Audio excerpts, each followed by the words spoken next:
giving me wind and rain. You're some kind of butterfly. Baby, you give me midnight. You whip up my appetite. Don't leave me here high and dry. Oh, well, I don't wanna jinx it, baby, and twist myself at the spine. Don't wanna overthink it, baby. It's just twist your body and mine. Baby, you give me ice and fire. You're giving me wind and rain. You're some kind of butterfly. Baby, you give me midnight. You whip up my appetite. Don't leave me here high and dry. Oh, but I don't wanna jinx it, baby. Let's not get ahead of my time. Oh, but I don't wanna miss you, baby. So I stand up and speak just my mind. Oh.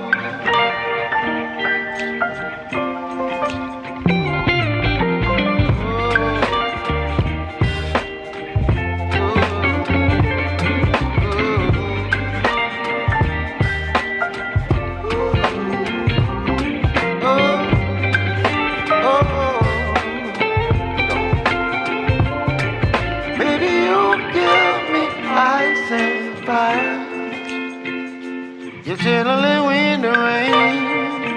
You're some kind of butterfly. Baby, you give me midnight. You whip up my appetite. Don't leave me here high and dry. Baby, you give me ice and fire. You're channeling wind and rain. You're some kind of butterfly. Baby, you give me midnight. You whip up my appetite. Don't leave me here high and dry. Oh, oh, oh, oh.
Well, good evening, welcome back to VP4TV. We're just checking to see how many are in. There was 4 spots available. There's now 2 spots available for Friday night 9-ball. So it's still, well, there's still about 3 minutes or so to go before it starts. So there's still a chance there might be a full house, or there still could be just maybe the 2 shot. Well, we're here for the start of Friday night 9-ball. Good evening, welcome back to Bill.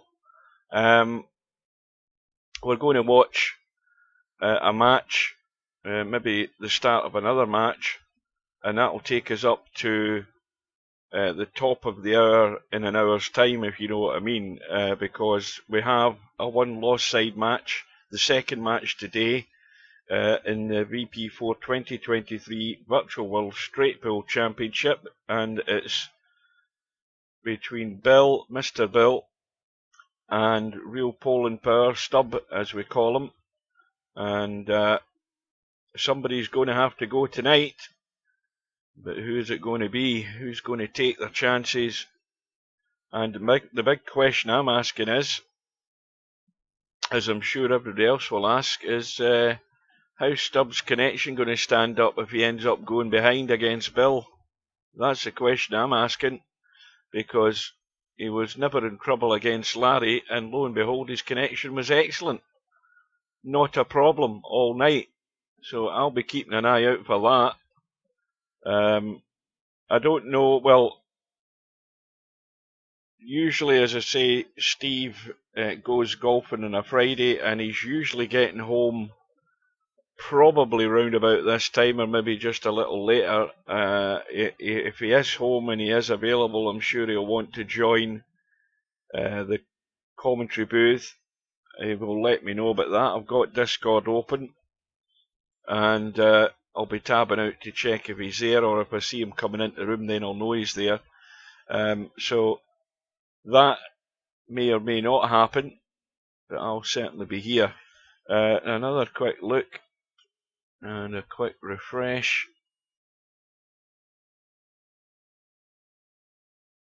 Yeah, it looks as if we're going to have two players getting a bye by the look of it. I don't think we're going to get any more. It's a bit too late. We're about a minute to go.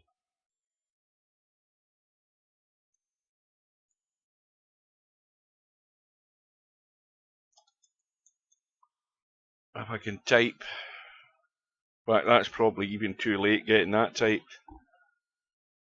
We're just knocking on the top of the hour, so the bracket will be going up, or the rooms will be going up, and we'll pick out what we think is going to be a decent match to watch, and we'll get in and join it. Another quick refresh. That bracket will be going live any second.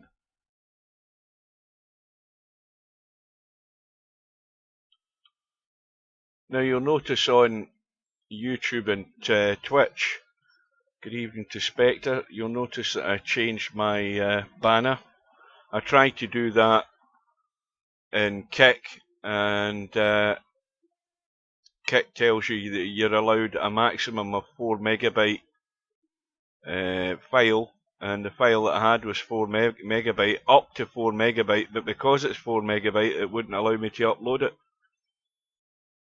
But anyway, I've changed my 2 main channels. My YouTube and Twitch channel has now been changed to predominantly VP4TV, because that's mostly what appears on it.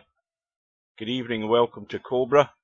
The bracket should be live, and in fact it is live, and the rooms are up. We've got a match that we're going to jump into. No prizes for guessing. It's going to be Chimpy against Bedhead, race to 7, and we'll certainly see all of this match. This won't take an hour, and we'll get right in there ready. Straight away we've got Chimpy nearest us with the black shaft, and Bedhead on the far side. Lag for the break, and the two of them seem to have fallen asleep. Well, there we go.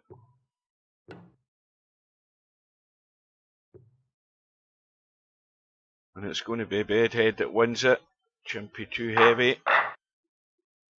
And also, Chimpy is getting the 8 ball. I think that's the 8 ball, it is the 8 ball.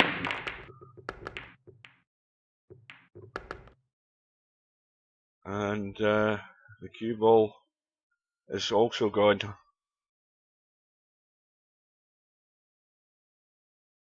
So Chimpy with ball in hand and has a problem. He can get to the 2, no problem. But the 3 isn't going anywhere where it's sat right now. He might be trying to bump it and still be in the 2, which he is, and he's good to go.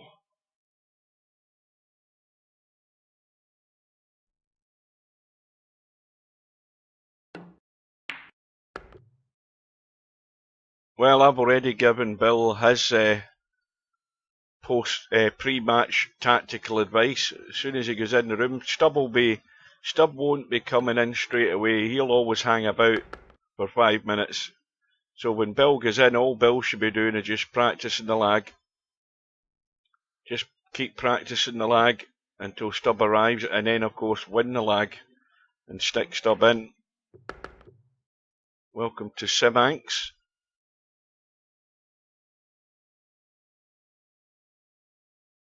So Chimpy should be getting first blood here.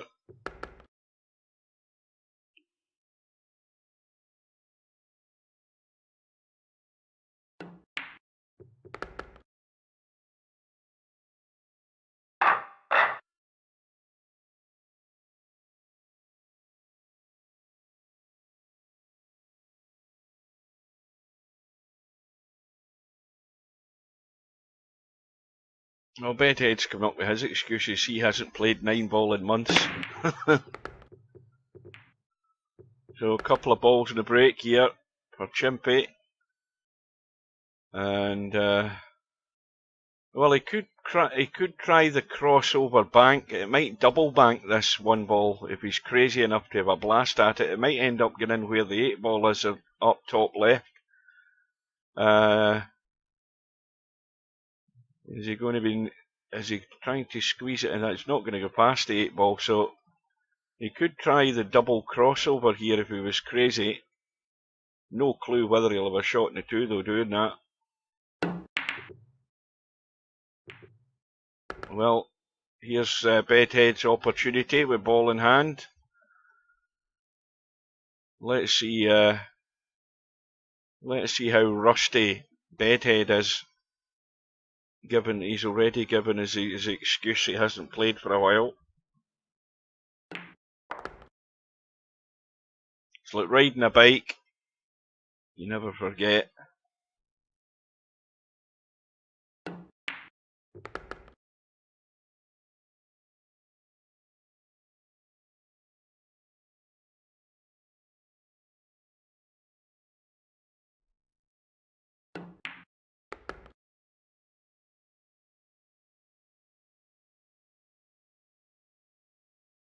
This 9 ball looks an awful lot easier game than straight pool, doesn't it? Much, much easier.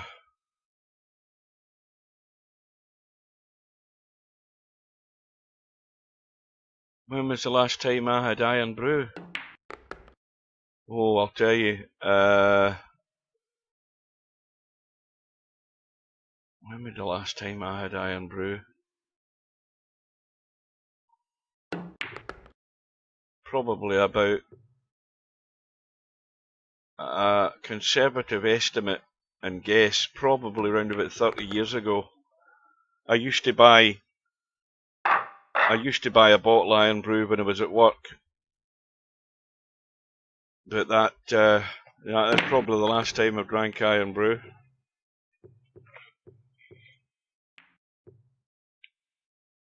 Well, everything was back then. There wasn't any such thing as sugar-free. That was a thing in the future.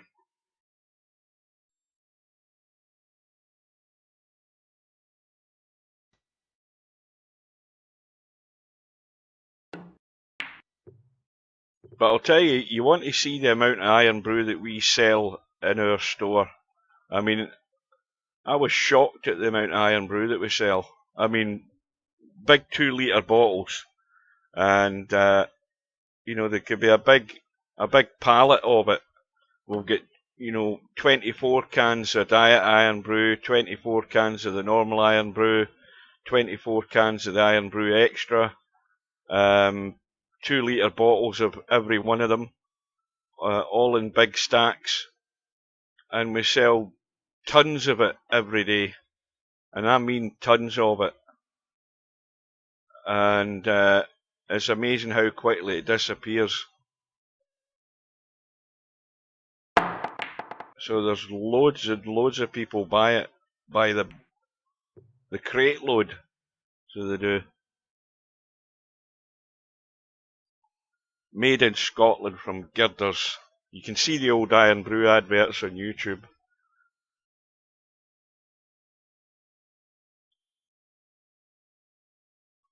Bars Iron Brew, made in Scotland from girders. That's 7 balls going in. And Andy's on the 1 as well. How about that?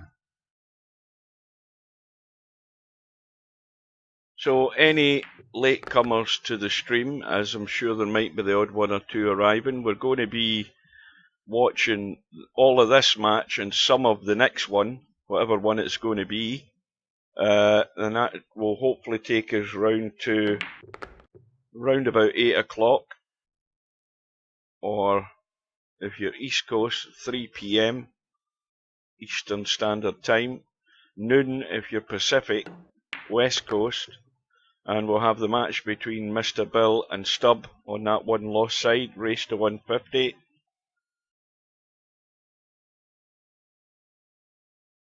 Yeah, the special edition old bottles, yeah, we've got them as well. I forgot to mention that. Yeah, we've got those. That was the ones that was, I mean, there'll be, I don't know how old you are, but you might be too young to remember when you get money back in bottles. That's what you used to do as a kid up here. You used to, if you saw an Iron Brew bottle or any bottles, you'd collect them, take them to the ice cream van when it came round. Oh well, you'll remember the days when you get money back on bottles. Yeah, we used to, when we had the local hotel, just, well, it's about what, 500, 600 yards as a crow flies. We used to have the Howard Park Hotel. It's not there anymore. It got levelled. So I watched it get built, and I also watched it get torn down. But they used to have a bar, and they didn't have a lock on the back entrance to the hotel, and that's where they used to stack the empty bottles. And they used to stack the empty bottles of soda. You know, the squishy bottle of soda. And back in the day, you used to get 50 pence for one of them, so we used to get and nick them, and then we'd take them into William Lowe's, the supermarket that used to be there, and get the money, get the money for them. Yeah, Corona was another soft drinks company, and we had it up here. It didn't seem to last that long though. They must be out of business now, though, unless they're just in business down south. But Corona, there used to be a van come round and deliver the Corona.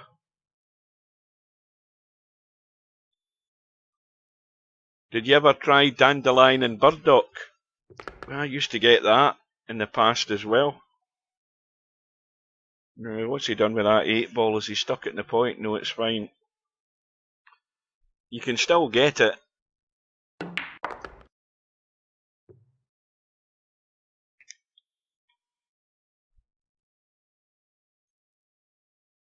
I'm trying to remember the name of the company up in Auchinleck. What was the name of the company up in Auchinleck? They used to have lots of, they had their own ginger beer and cream soda. What was the name of them? I've totally forgotten now that we're talking about soft drinks. But there was a big company in Auchinleck that, I don't know, they must be out of business as well now, because I don't see their bottles anywhere. No, not Bars. Bars are up in Cumbernauld now. This is an Ayrshire company Who the hell were they called? That is crazy. I mean, we used to buy hundreds and hundreds of bottles of their stuff. They used to do ginger beer, lemonade, cola. They did dandelion and burdock. I used to buy the bottles of cream soda because I liked them, but I cannot for the life of me remember the name of the company. But I remember we went on a school trip for a trip round their factory one day. If you go to Google and you type in soft drinks Auchinleck, there'll probably be a Wikipedia and a history of it, and that'll get the name of the company, because I've totally forgotten what the hell they were called. But they covered a large area of Ayrshire back in the day. You used to always see their trucks going around with the crates in the back. But I suppose it was the supermarkets that put them out of business.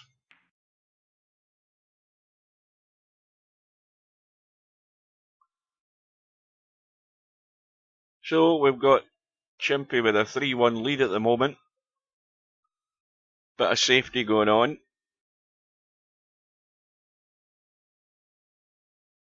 Oh God, I can't go to bed tonight. I mean, if nobody finds out on Google, I'll need to go to Google before I go to bed tonight, because I can't go to bed with that stuck in the back of my mind. Oh,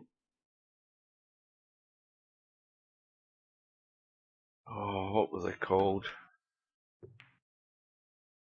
Oh, it's the type. It's the name.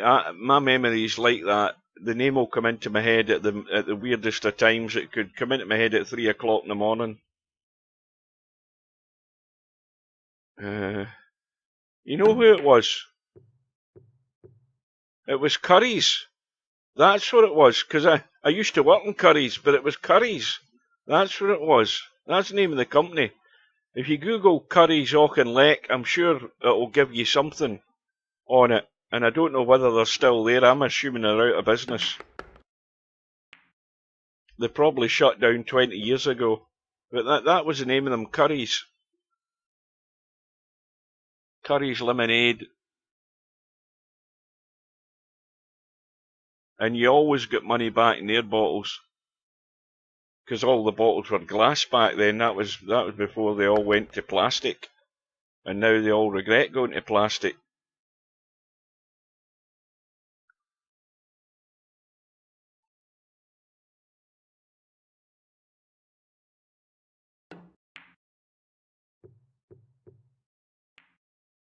Well, Chimpy has got away with one there. Missed a cut in the 3. Left it safe behind that 7 ball.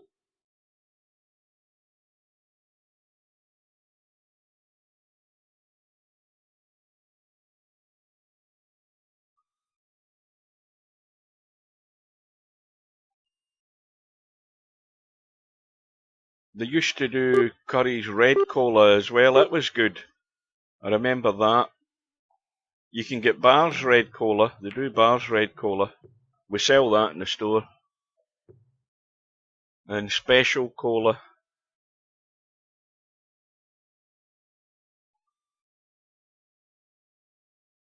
That was it. I mean, I'm sitting there thinking, and then I realised it was Curry's. Curry's of Auchinleck. In fact, when I think about it, that was the biggest company in Auchinleck for the size of the town it is. It's not that big.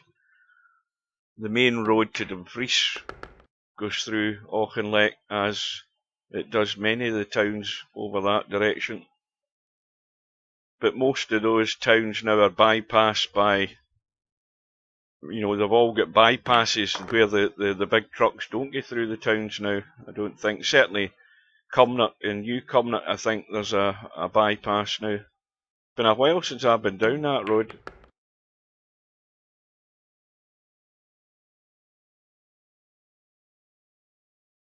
I don't remember them doing that, but if they did, I never bought it because I didn't like lime.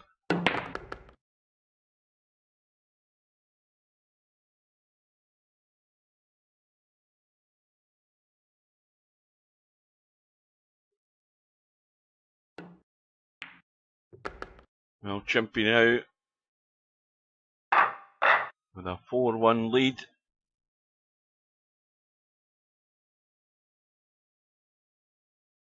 Bedhead looking to try and get back into the swing of things on 9 ball. And the 1 ball goes into the side, the 6 ball follows it. I don't know what else went in. We've lost the 1 and the 6. That's all that's gone. Dodgy cut in the 2. And dodgy as well as terms of trying to get any sort of position on the 3 ball. Needs to bump into that 9, and then he'll have to probably play a combo if he does. And he's actually drawn right into it, almost scratched. He's played that well. Managed to really hold the cue ball. Got a bit dicey, almost scratched, but he's looking good here for 5-1.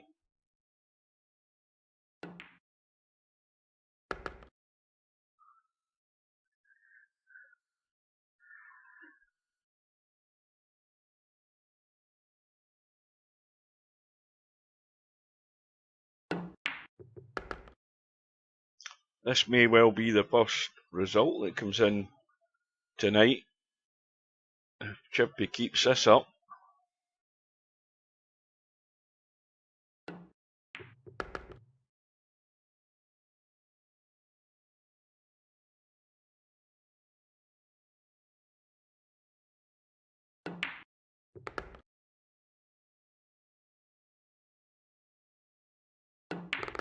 Well, it's all going nice and comfortable for Chimpy so far.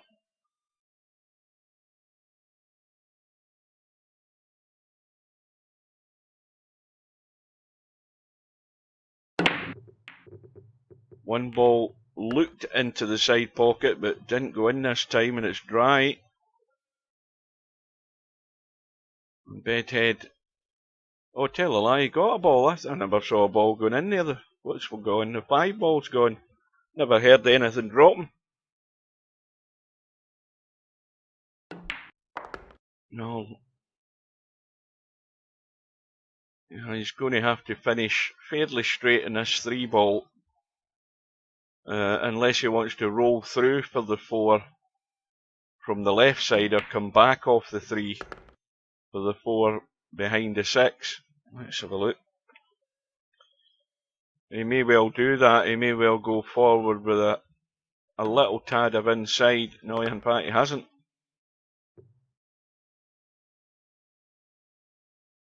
Right, he can just come right out behind that 6 ball.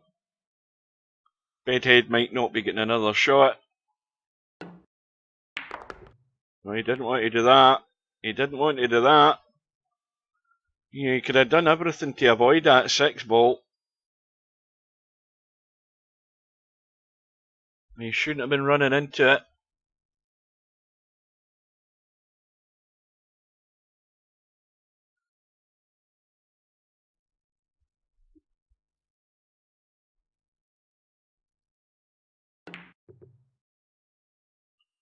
But he's played a good safety.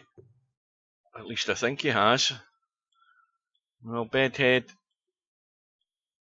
he's not catching the edge of that 6, is he? He must have bloody better eyes than me to do that.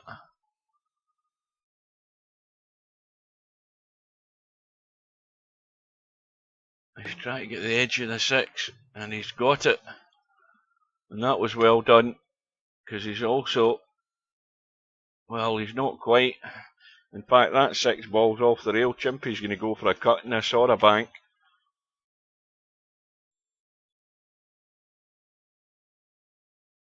You can certainly cut it. And that's what happens when you're just trying to get it thin. He's missed it on the way up. So Bedhead now has a chance to stay in the match. Got to just roll through. Not too far. He wants to be, again, fairly straight in this 7 ball into the side. Oh dear. Oh, that's an awful miss. That's the worst miss of the night there you've just witnessed, folks. You probably won't see anything as bad as that.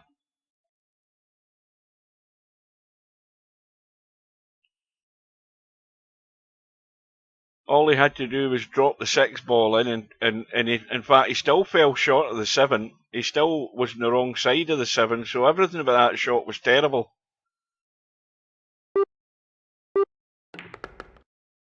And Chimpy's done the same thing. I think he's left it short as well. He's just going to roll through though. All he needs is the 8 ball. Well, it's a long road back now for Bedhead, especially when he's done shots like that into the side. Just shot himself right in the foot. An absolute gift of a rack that he's thrown away.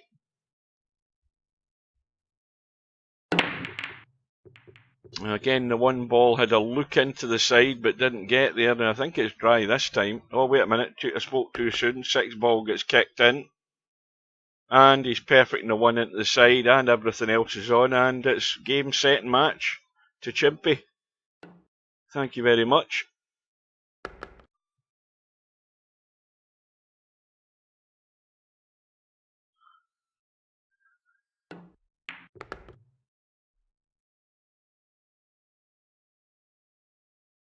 Well, he's just, again, just the wrong side of the 3, but loads of room.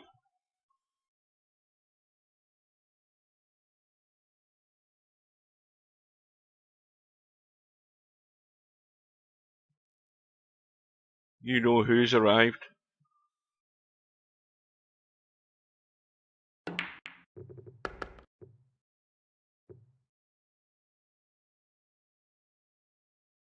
Oh, there's a result already through, and needless to say, Spectre Dawn's racing away tonight.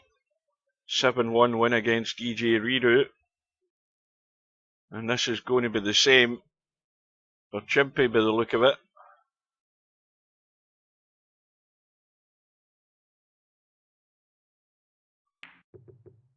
No sooner have I said that, and Chimpy's going to come up lucky. He misses the 4, and he leaves Bedhead hooked behind the 7. Bedhead's not happy.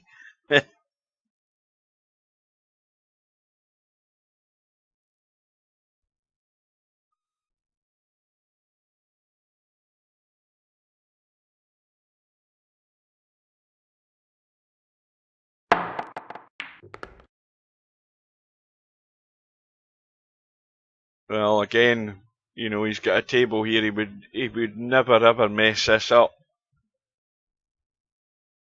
I'm not quite so sure though.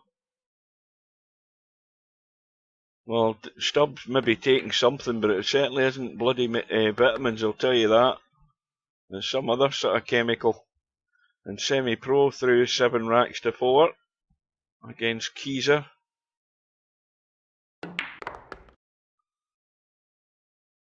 Well, there's a long road to recover, but you always have to start somewhere.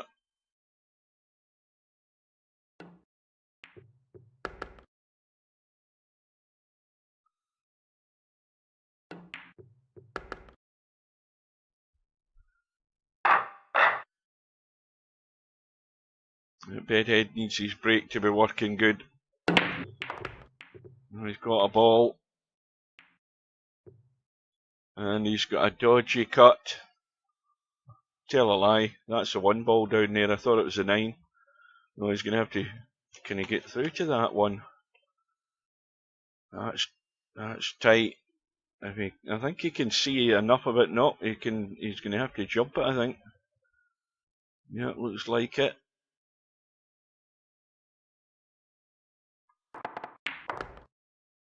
That cue ball's running on. It's running on. Well, this'll cut, and he'll run into the 7, I think. And what he's hoping is that he runs in and hits it full in the face, and the cue ball stays there or thereabouts for the 3 ball. Well,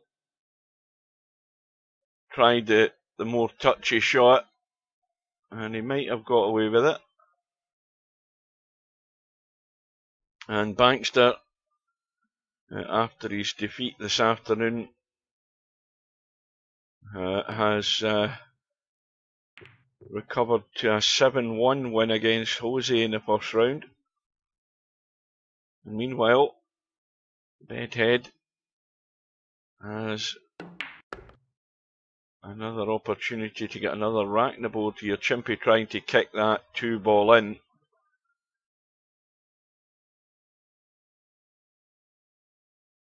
He's got to dab this to that jaw there on the right side, just like that. And now he can go forward and over to the left.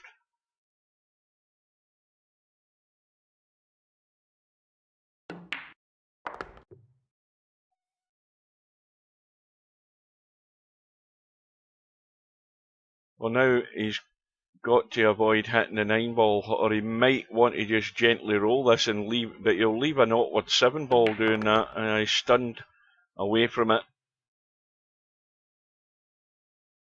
Again, this is into the bottom right corner and just come back, or if you're going to chicken out, you run forward, but you're then going further and further away from the 8-ball. And he is going to leave himself further and further away from it. But he's got a nice enough angle. I think he doesn't want to roll through and finish right on top of this 9-ball. He's fine, he's leaving it short. So it's 2 in a row for Bedhead.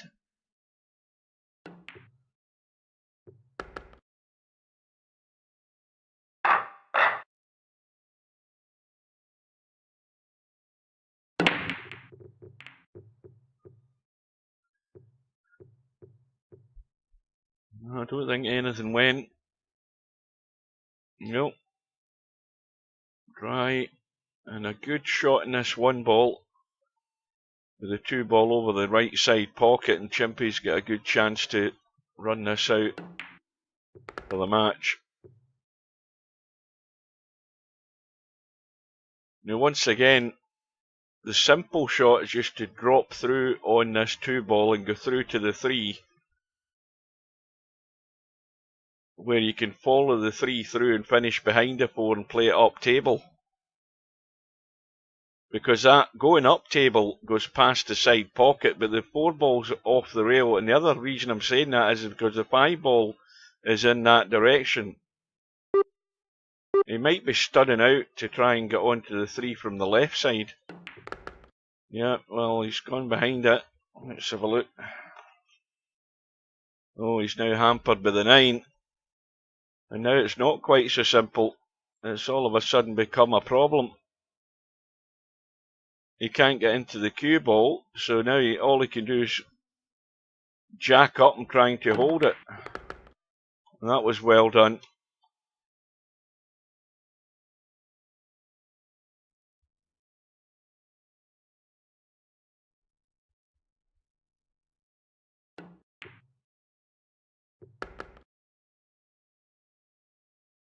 Now he's just got to nip back off the 5, but not nip back too much that he drops into that side pocket.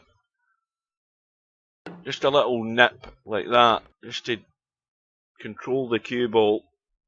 And this is straightforward. All you're doing is stunning the 6 in, bumping the bottom rail and back up the table. But he didn't go far enough. So again, you can stun this to the short rail on the top, back up into the table over left side.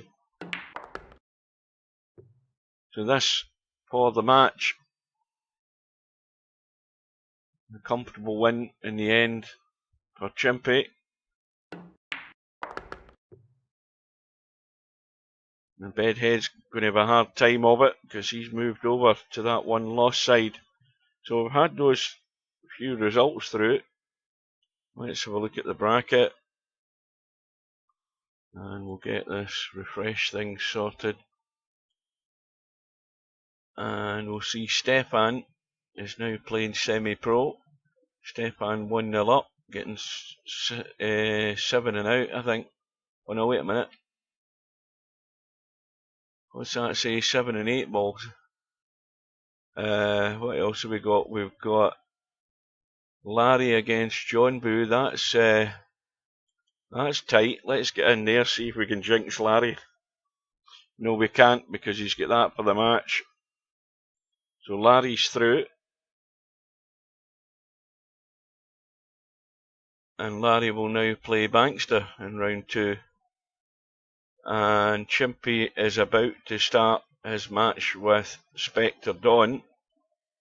And One Pocket Slim is waiting on the winner of Simanx and Travelling TT. So we're going to follow Chimpy again because we're going to watch him in that match with Spectre Dawn. And let's just get ourselves right in there. And I'll have another quick drink. So that match took the half an hour to go through. We might or we might not see all of this match.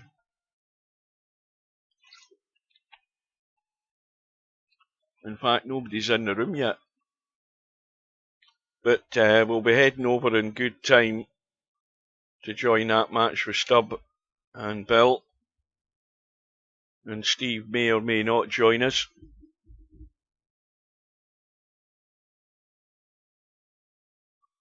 Well, they're not in a hurry to get in.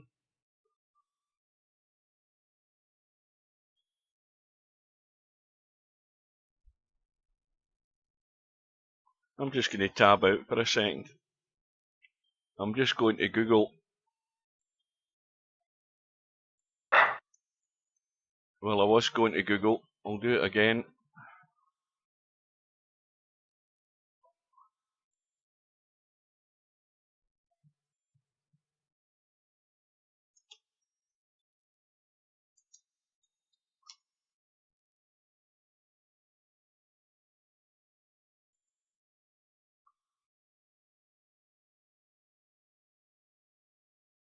Oh no, it was Curry spelt Curries. That's what it was.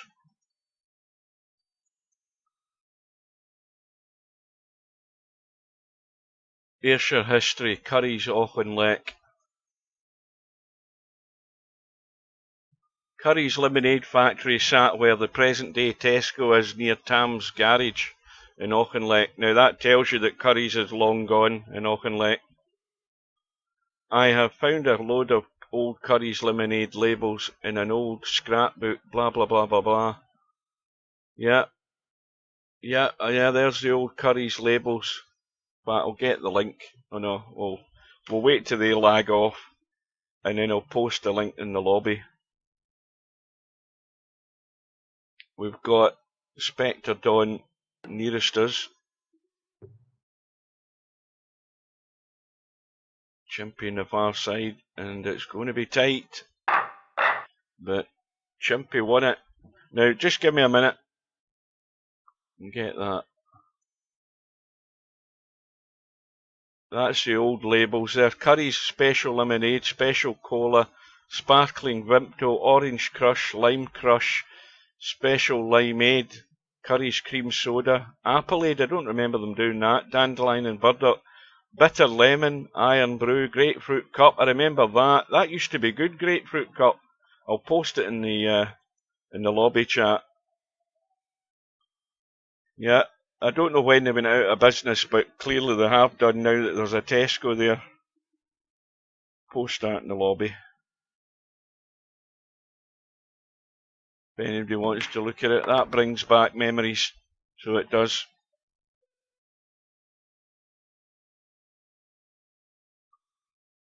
So this is a scratch match between Chimpy and Spectre Dawn.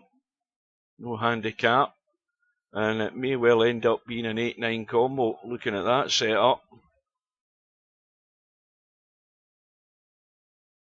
I forgot, I'll tell you something, that one that I was talking about, let me just have a quick look at it again. Yeah, Curry Cola was another one, yeah. But that Grapefruit Cup, by the way, that Grapefruit Cup was delicious. I'd forgotten all about that. I used to love that Grapefruit Cup. It was really nice. And there's a long established Ayrshire company, right from when I was a kid to goodness knows when. I mean, they used to do a good business, so they did. All the ice cream vans round our area all had Curry's bottles on board. And Simanx has gone through against Travelling TT 7-5. And here we go with the combo.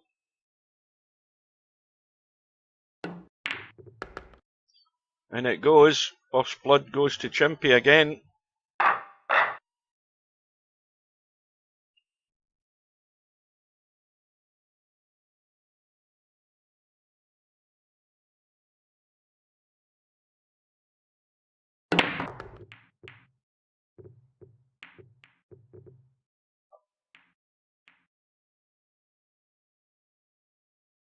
Well, the 2 ball's gone. Looks as if it's going to be the bank and the 1. He's looking, well, I mean, you could thin cut that. Problem is that he might actually, excuse me, he might actually run into this 9 ball. And he has done. And he's at least got a shot. Albeit he's going to be hard pushed. Now I've had a drink of water, now I've got the hiccups again. That's weird how my gut works. Well, he's trying to tuck away behind the 9. He's got there pretty much.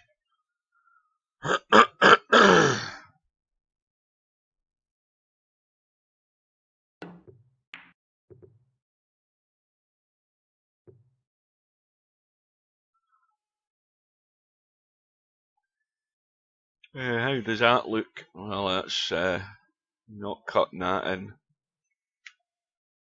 Well, I mean, you could believe it or not, but is he taking it on? Looks as if he is. Yes, that was too tough.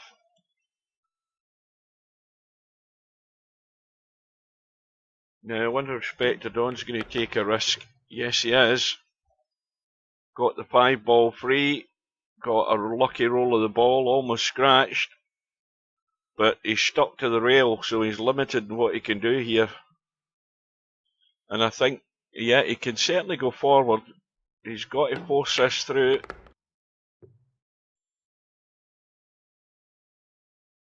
Could have done by going another 2 or 3 inches, but he'll take it.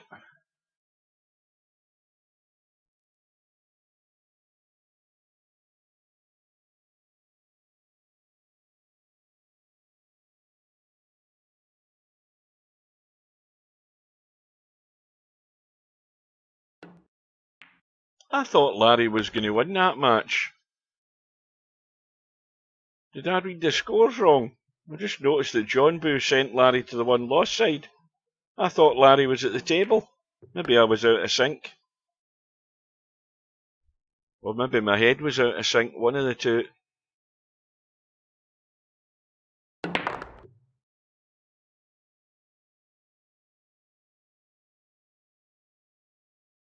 Again, he's just gone too far in the 8 ball.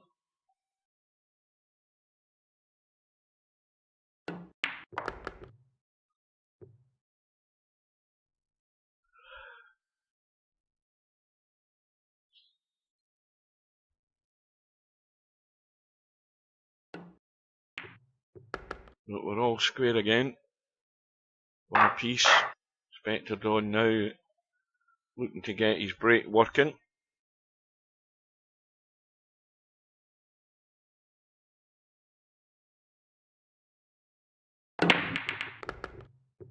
Well, they came apart well. But look at that, 8 and 9. He's on the 1 ball.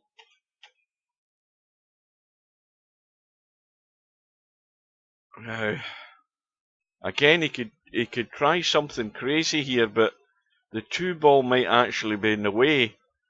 Trying to run the cue ball and come around and hit this 8 and 9. Well, let me have a look. Does he need to hit the 8 and 9? No, he doesn't. Tell a lie, the 8 goes. So forget that idea.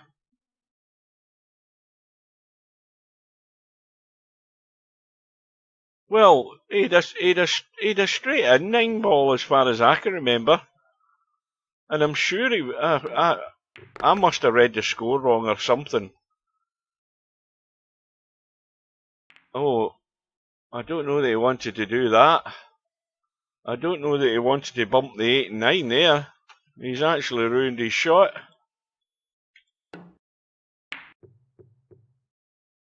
And that's an awful attempt. I don't know whether, well, it was a pot. It certainly wasn't attempted at a safety, but he's actually got away with it.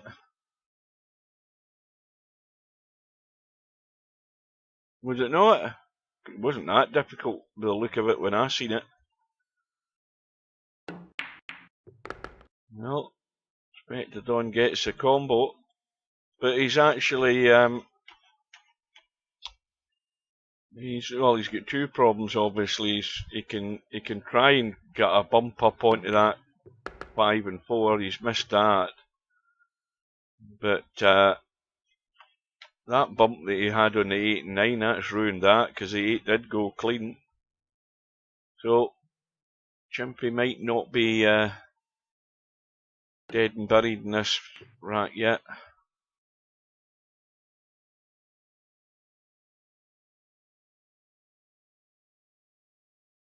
Oh, the yawn started now. Oh dear.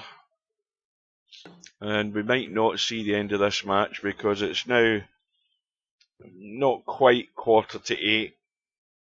We've got 15 minutes to go.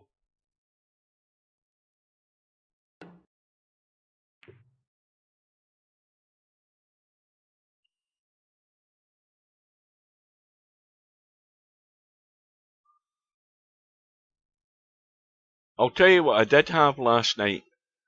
I got a big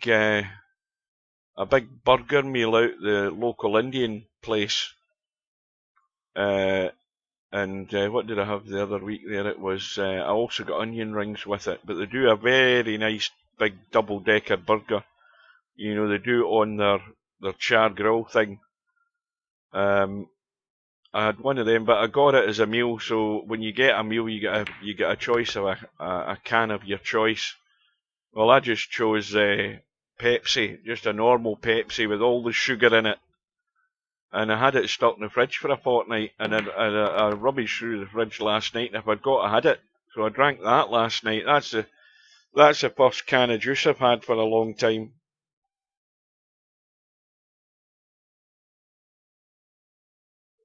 Well, the shot's on.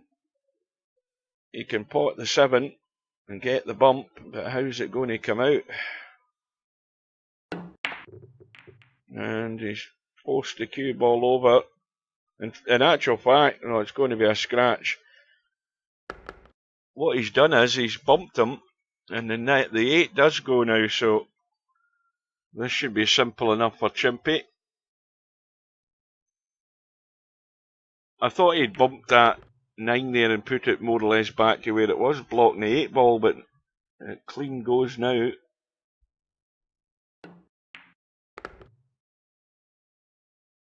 Yeah, Curry's of Auchinleck, yeah. That was exactly, I mean, when I was a lot younger, when I was a kid, we always used to buy bottles of curries, whatever it is you like, but I forgot about that grapefruit cup. It was delicious. It was a weird flavour.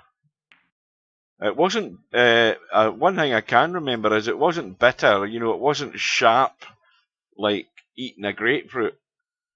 But I remember when we went to the factory, they showed us the mixtures, you know, how they mixed it up. I remember seeing that. Oh God, how long ago would that? That's got to be well over 40 years ago when I was there. In fact, I think I was at primary school at the time. In fact, it definitely was a primary school. I could have been maybe, I don't know, 7 or 8 years old. In fact, it'd be 50 years ago when I think about it.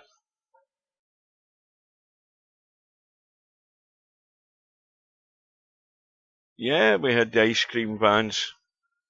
The ice cream van at secondary school, you had 2 ice cream vans outside. We used to get lucky bags off the ice cream man. You'd get, I don't know how much, I think they were like 2 pence. So you'd ask your mum for 2 pence to get a lucky bag as soon as you heard the music from the ice cream van coming. and in a lucky bag you'd get, I don't know, a bit of crap chewing gum, a couple of sweeties or something. The chewing gum was like eating a bit of card. That's one thing I remember about them. And all the things we had when we were kids. No mobile phones, no games consoles. Summer holidays at school, you'd be out till like 11:30 at night because it was still light. We'd be playing football to that time of night until the midges were chewing our heads off. And in fact, when we were kids, because obviously you didn't have that sort of entertainment, we used to go walks away up the river, away through the woods. That's when we actually did something. You don't have any of that now. And there was no such thing as health and safety when you were out on a bike. We were building ramps for the bikes and jumping over ramps. No such thing as a bloody safety helmet, none like that. Skint knees and skint elbows and all sorts of stuff.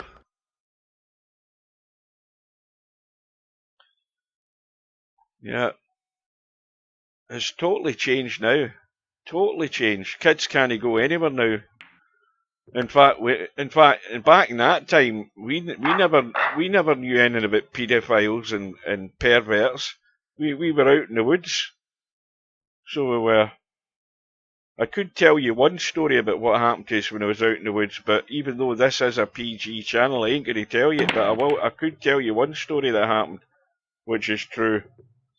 But and that was something that could have ended up being really, really nasty. But no, there was no such thing as that. You'd none of those kind of worries. But when you're a kid, you don't have those worries.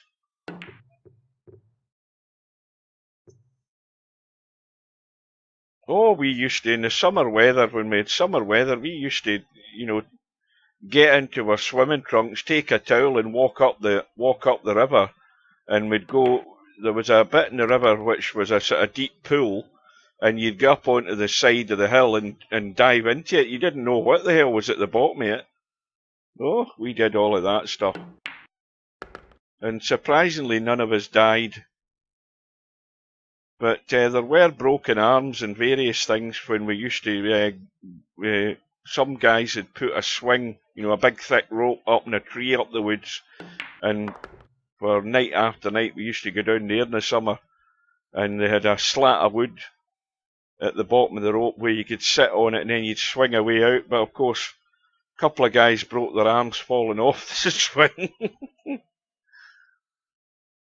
Yep. That's the sort of things you used to get up to.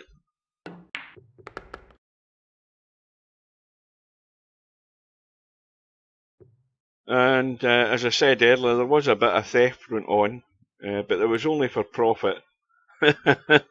Nicking the empty bottles and taking them into the supermarket to get the credit back on them. Yeah, we used to do that. So we've got Spectre Dawn trailing 3-1, should be back to within 1. What time is it? We're 10 minutes to 8.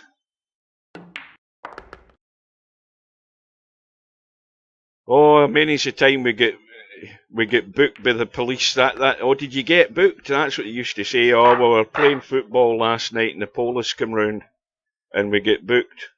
Because we used to, we had a swing park 3 or 4 doors down from me. But that was, and again, the swing parks then were lethal, absolutely lethal, built in concrete. The roundabout was made of wooden slats, and you used to spin the roundabout as fast as you can with somebody sat on top of it until they spun off. We had the witch's hat. You remember the witch's hat? I don't know what you call that down south, but you had that. These were all lethal contraptions when you think about it nowadays. You'd never have them in a swing park now. Never. Good evening to Vertical Liquid. I'm just reminiscing. Yeah, we used to, and when we had the swings, you used to, at the end of the night, you'd wrap them round the top of the swing because you'd pull them back and then you'd throw them so that they would wrap themselves round at the top of the bar so nobody could get to them. Yeah, that swing park's long gone, but we used to play football, and of course, in the swing park, it had assigned no ball games, and any other open grass that we had round about areas had the no ball game sign, but we always used to play football on it. But then, of course, you'd get that neighbour that would lift the phone and phone the police, and the police would come around and say, right, why are you playing football here? Because we've nowhere to play football, that's why. So you'd get a warning and then they'd go away and then you'd still be there. Good evening to Popman, and Larry's won his match just on the one loss side there with Jose, 4 racks to 2. And then the police would come back and then they'd take your name down. They'd take your name because you'd been a bad boy.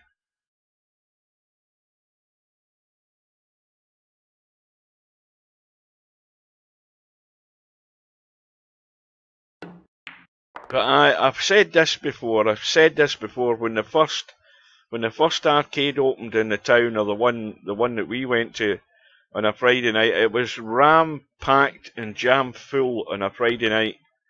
It had pool tables upstairs, and all it had downstairs was, I think it had the Tron game, and it had about 5 or 6 Space Invader machines, proper original Space Invader machines, people queuing up with credits in them waiting to play. And I always remember that night when we came out one night, there was, I don't know, half a dozen of us. I said it'll be no long in the future where we'll have machines like this in the house, and we won't have arcades to go to. You'll have a machine like this that'll plug into your telly. And then, of course, Nintendos and everything came out, and that killed the arcades. There's nothing like that in our town now. Nothing. They're all long gone. Right, so it's 5 minutes to 8. I'm just going to do a quick tab. And I'll just close that page there, see if we can get to... Right, well, there's no sign of Steve there. It's a bit early for him yet, considering. Oh, they smelled of all sorts of stuff. And this arcade that we went into, it was a dirty old building. You know, a really, really old building, built at the turn of the century.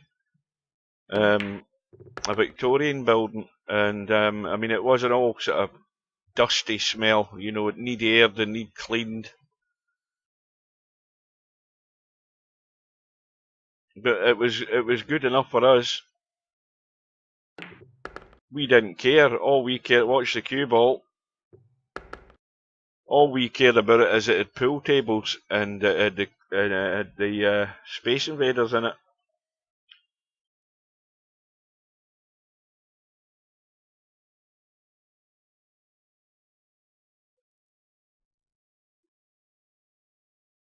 I'm trying to remember whether that was the end of the 70s, whether it was like 79 or it was like 82, 79, 80, 82, something around about then. In fact, it might have been a wee bit before that.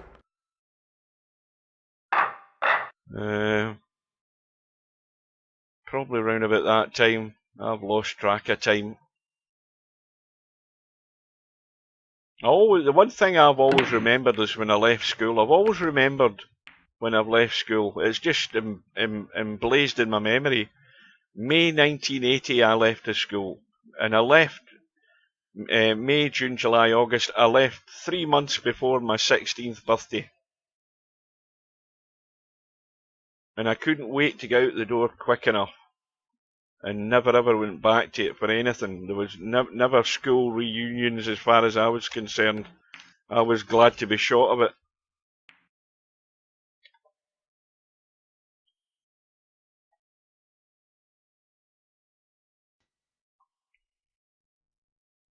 Well, we ain't going to see the end of this match. One Pocket Slim has taken out Simanx. 7 racks to 2.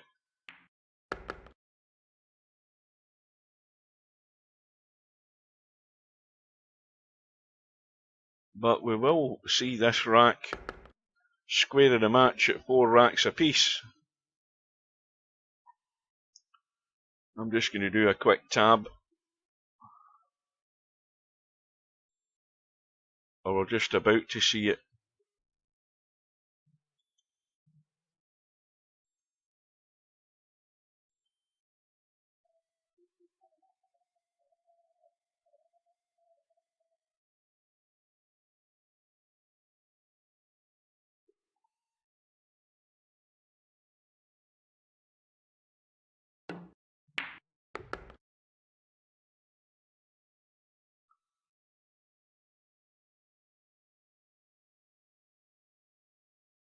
$19.80. So that's 1990, 2000, 2010, 2020. That's 43 years ago I left school. Unbelievable. And they've flown by those years. And of course, most of my teachers, the ones I can remember their names, most of them are all dead and gone now.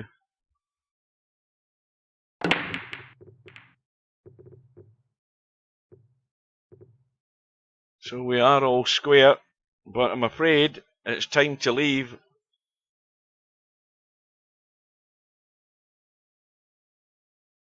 It is time to leave that room. We've got Bill in the lobby, raring to go. We'll have Stub in away mode, and of course we'll have a delay before he gets into the room. I'll do a quick tab. And still no sign of Steve, so I'm going to leave it at that because he's probably, he's probably still coming home from the golf if that's where he's generally been on a Friday.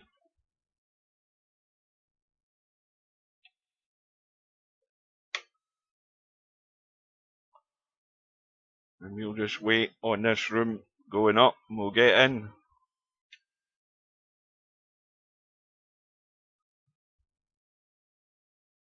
Speed chess.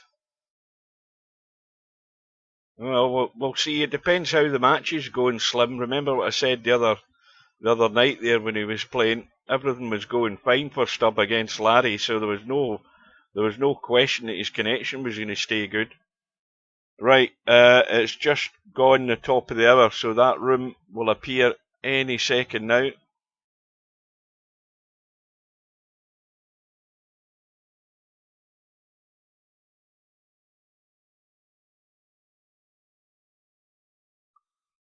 Race to 150.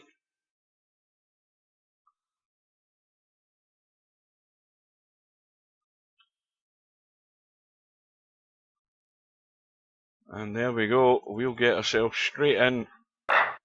We're good to go. Bill's in.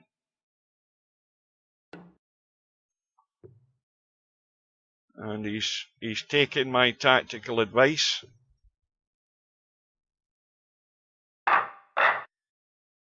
I'll have another quick drink.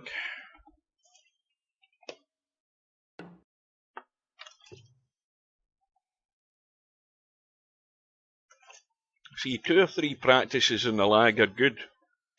Because Stubbs never going to come in and get in straight away. So it always gives you that time just to have a couple of little practices and find your pace.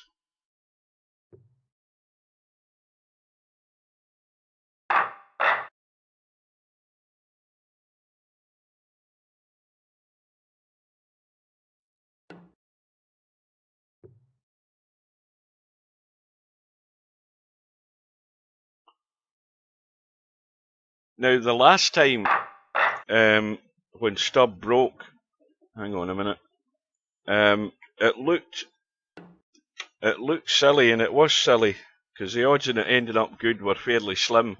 But what he did do was, if I can get my colour, he broke off He went that way, this way, and that way, and tried to get back into the pack. That's what he tried, I think. But it never worked out that way. So Bill's getting plenty of practice. That's already like 2.5 minutes gone. He's getting the audible alert, so he knows the room's up.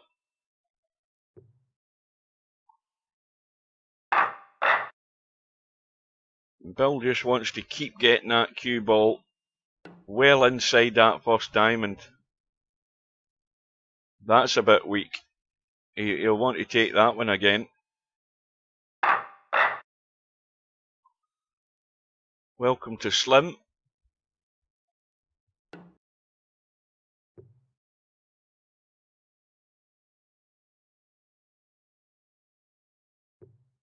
Did I say welcome to Potman? Right, Stubbs arrived, and needless to say, the cues appeared, and Stubb is nearest us.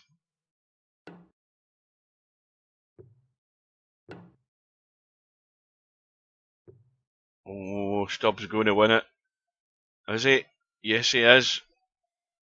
Well, that's a disaster. So much for the practice. Now, what's Bill got worked out? Trying to get into the corner, see he's too heavy. I mean, that almost works if you can keep it tight into this bottom left-hand corner. So, this is what you don't want.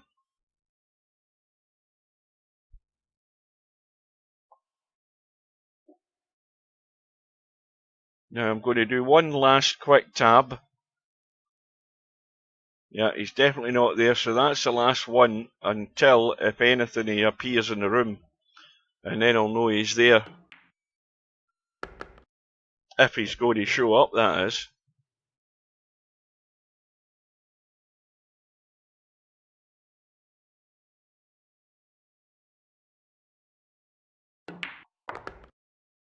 Well, he might be going for a blast here. You know what Stubbs like. He's got a good angle though. But can he get him out of this back of the pack here?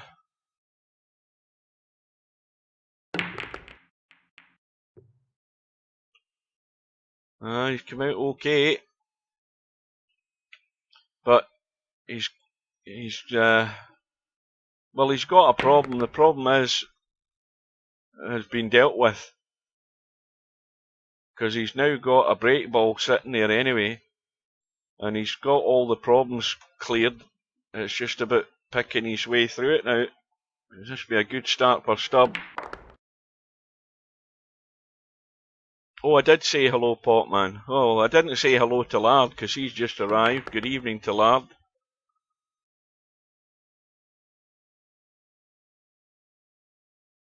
So, I downloaded. Well, I didn't download it. It fell off the back of a lorry. I downloaded that Cyberpunk 2077 because when it first came out, I downloaded it, but the game was bugged. I downloaded it the other day and installed it, and I don't remember anywhere in the character creation screen that you had the guy standing and you had to choose the size of his willy. I never knew that. Nobody told me that. You to choose the colour of his pubes and the size of his willy. So naturally, being a gentleman, I make sure the biggest one that he's got. Oh, I never knew that, but it's definitely working now.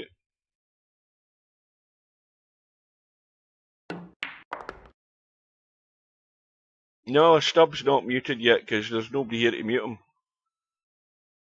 But he's had nothing to complain about yet. But when he does, you'll soon know. So the 11 ball staying where it is. Too much. That's right. Too much customization. He's standing there, not a stitch on, and his willy's jangling about. And you only had 2 sizes. That was the only disappointing thing.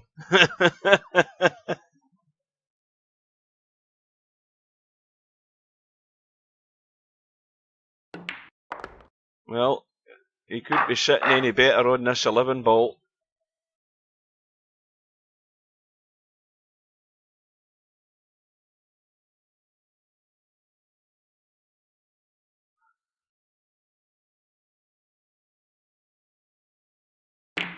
Watch the cue ball. Watch the cue ball. Oh, big blunder from Stubb there. But those balls have all come back on the table. So now, Bill's been let off the hook, and Stubb, of course, not happy. Now, quick look at the back of this bunch. You've got the 8 and 7 that are good. And he wants to take the 6 ball, get himself onto that 8 ball, and get into these balls ASAP.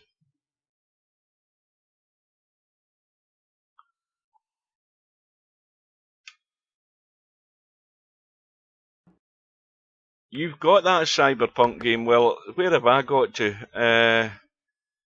Well, I'm trying to actually get the hang of changing my weapon. I haven't a clue how to do that.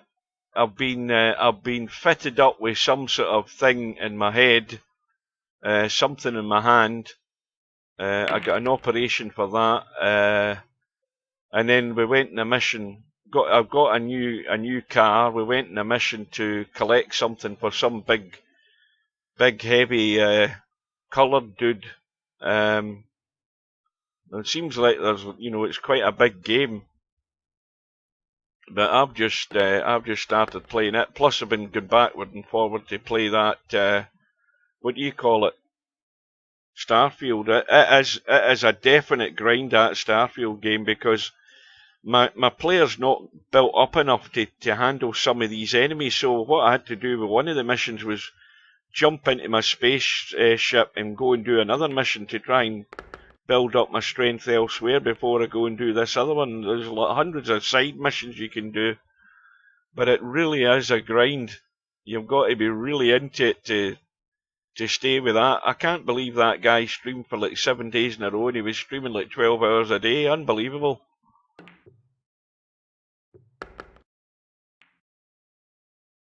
No, but it does a lot for your ego, though. Welcome to Miasma.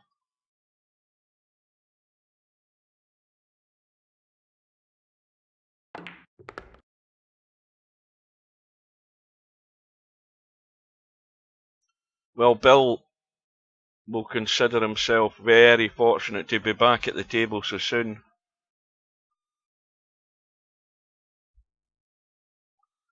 Well, that's the one thing I would say that jumps out at me with Starfield is a real grind. I mean, it's a long haul game, believe me, before you're in any position to start building or adjusting bits for your starship, or building a base and that sort of thing. I'm nowhere near that. I mean, I'm at level 9.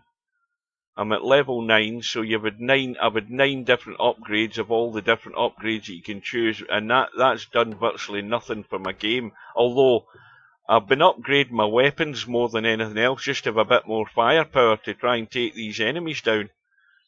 And I've got a lot of junk that I need to get rid of to get credits for it. I've got a lot of crap that I need to sell off.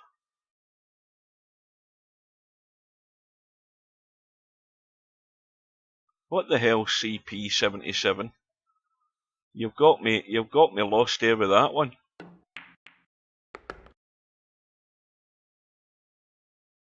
Well, Bill's sitting pretty good here with this. I mean, the 14 ball's tight, but it's right at the corner of the pack.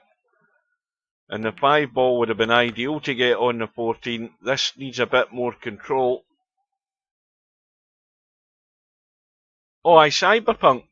Aye, I forgot that was the rest of the name, 77. Aye, you're right enough. Well, this is the thing that's been catching players out, especially at this distance.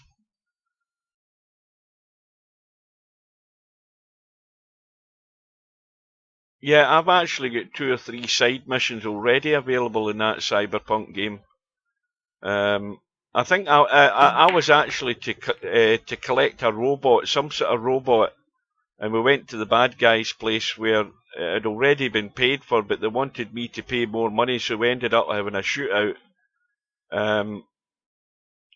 And that's where I quit this afternoon, so I could cover the match earlier on today. But I might actually play quite a bit more of it, just to get my head into it.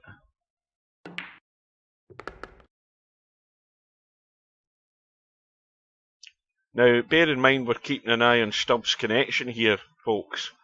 You know, so obviously Stubbs not at the table now. Bill's not got a huge lead. But let's see what happens for the rest of this match. We're going to keep an eye on that. And then we're going to be asking questions.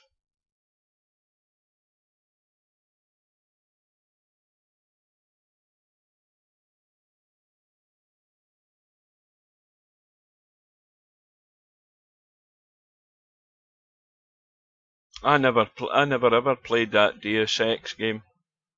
Well, good evening, well, or good afternoon to Rotor Monkey, and welcome to anybody else that's lurking and hiding in the background, whoever they might be.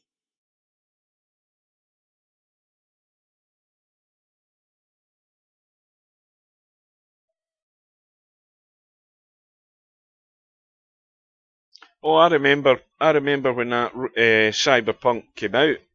I downloaded it to have a look at it, and very early on in the game, there was a point where you couldn't go any further to finish a mission, so it got uninstalled straight away. It doesn't surprise you at all with PC games. If you've played PC games over the year, you know that. I mean, what was the game I was looking at on Steam the other day? There's a game. It might be that. Is it that Beam NG driving game or something? There's one of these games has been on. It's been on early access for like 8 years. That's incredible. Oh, you're right. It definitely did come out two years. That's what they're like with games nowadays. You're actually buying a game. Most of the time, you're buying a game that's in beta, and then they wait until, because it's the only true way they're ever going to know how stable the game is once everybody gets it onto the different systems. You know, because all the different configurations with graphics cards and stuff, that's once they then start getting feedback from people saying, oh, it does this or it doesn't do that. I mean, that Sniper Elite 5, I would probably every version of it, and of course it was bugged. You couldn't finish a mission, and you couldn't progress the game. That's the way they are. They're under pressure to get the games out. They have deadlines to make. And then, of course, on top of that, they're charging extortionate amounts of money for games nowadays. Which is why I downloaded that Cyberpunk game. I ain't paying 50, 60 quid for games nowadays. Having said that, I paid that for Starfield.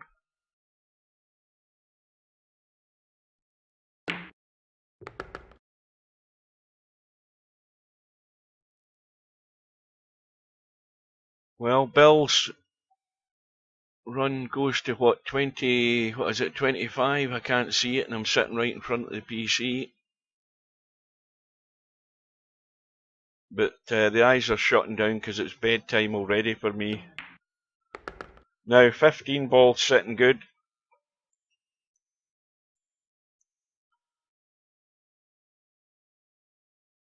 And he wants to try and get really good on this 12 ball.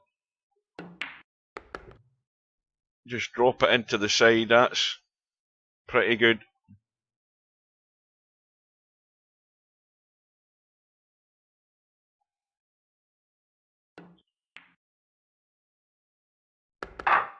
Well, I'm waiting on 2 truck driving games coming out. Alaskan Truckers, as it's now called. They renamed it. It's coming out in October. And there's also that Australia truck driving game. Although I tried that demo, which was just like a driving test thing, and it was crap because it doesn't have any controller configuration in it. all you can use is a keyboard. So I tried that for 5 minutes and uninstalled it.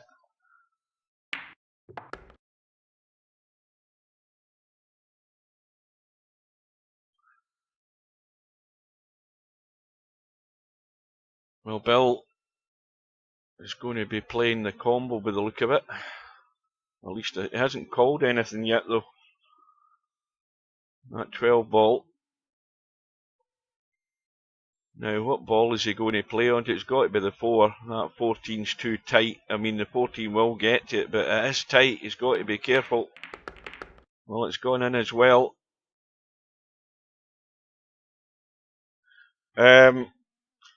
That was the game that now I never had a response from the devs this time on Discord, because I'm in their Discord channel, but that was the game that I asked them to put in virtual cameras like Eurotruck has, because I don't have this, I don't have headsets or anything like that, you know, the Dolby Eye Tracker or whatever the hell you call it. And I said, I need virtual mirrors, and they put virtual mirrors in it during the demo version. They actually put virtual cameras in it, but of course the quality was poor because they were like, you know, 3 frames a second or something. But obviously the game will have improved a lot since then, but I don't know whether the virtual cameras are still in it. But that's a game where you obviously you'll have missions to do, you've got a garage to maintain, you've got to buy food to put on your truck to cook in your microwave when you're out in the wilds. So you've got to survive. You've got to be dressed right as well, so that if you have a problem with the truck and you go out into a blizzard, you don't die of hypothermia. So there's a survival element to it, as well as maintaining the truck and fixing it and putting the chain links on the thing on the tyres, putting the electrical connections from the cabin to the trailer, all of that stuff.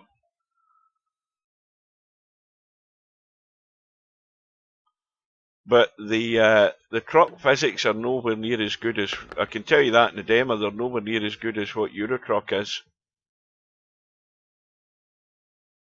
There's not a game that's as good as Eurotruck. I'll tell you that right now. Oh, Bill. Well, unexpected. The run ends in, what, 38? And, well, I'm sure you'd have loved another 30-odd points onto that 4 ball. And we will look top down. Well, that top down's too far above that I can't see the bloody white lines in the table. But I think it was encroaching in the triangle, so Stubbs going to have to go from that 9 ball, I think. Because I think the 8 ball's in the pack as well. Or is it? No, it isn't. It's right in the corner.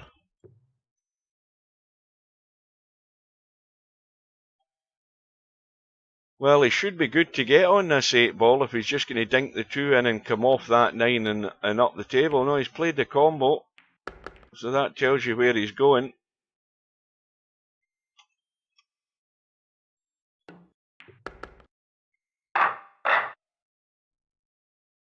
Well, blind pocket cut again.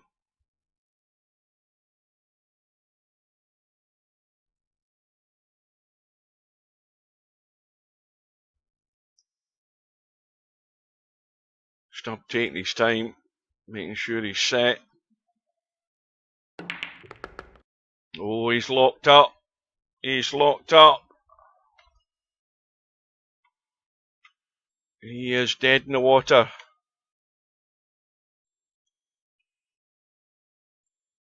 That's always a danger coming into the back of them.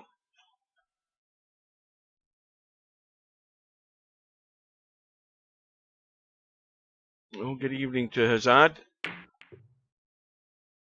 Now, what the hell did he try there? He actually might have actually played a half decent shot. Well, the 7 won't bank. he'd be crazy to try and cut that into the side.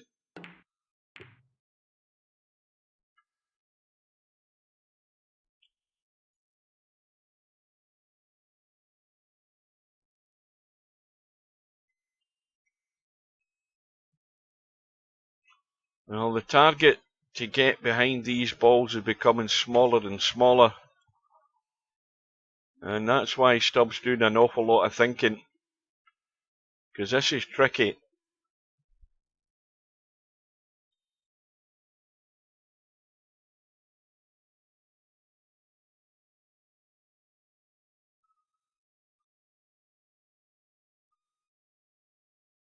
Well, the biggest danger getting into the back of the pack is scratching in either corner pocket. Or just simply locking up, a bit like what happened to Stubb. You've always got to try and hit one of the corner balls when you're coming off that short rail at the back. Because if you hit the corner ball, you've certainly got a better chance of opening the pack. Still doesn't guarantee you're not going to scratch somewhere. Well, Stubbs gone all for it there.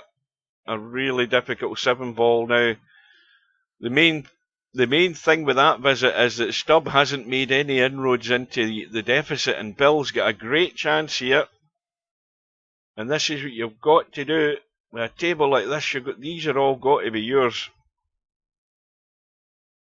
In fact, he's got such a good selection here, I think he's having trouble making the first choice.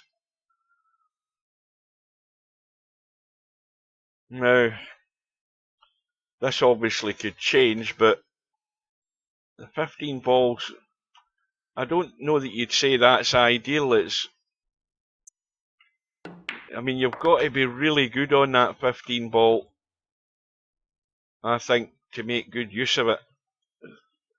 I don't know whether Bill's content to leave that there as it is just now, because all the other ones that are round and about aren't great either.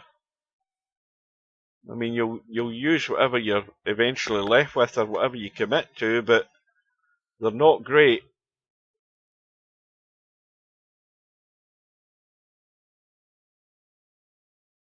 And I certainly don't play a lot of straight pool. Very, very, in fact, it's been years since I've played it.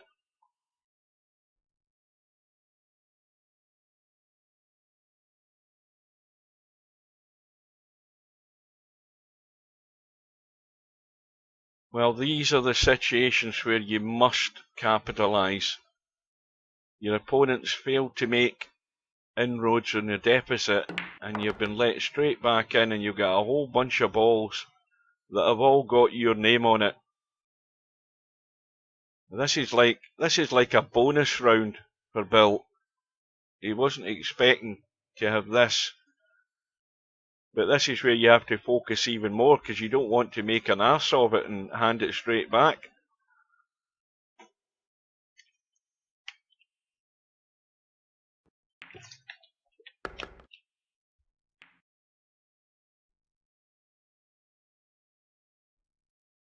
Now that 15 ball, this is a shot I've resorted to a few times when I've been messing about in practice, is getting there on the 15 ball and playing it into the side and hitting the pack. That's a case of making do where it's sitting. It's not sitting great to go into the pack that way, but it's actually sitting better to go into a side pocket and get a fair chunk of those balls. Problem though is, he's only got the 14 ball that would be handy for that. And I'm trying to work out is whether he's seen that shot and he's going to leave it like that and just, stun the 14 in and maybe come back a bit and play that 15 into the side. Because if you look at where the 15 is there, if you're playing that into the side pocket, you're going to get a good hit on the top of that pack. I don't think you would say that's a conventional break shot, but it's a case of make do with what you have. And if Bill's going to do that, he's going to play the 11 ball, this 3 ball, and then that's that 14 ball.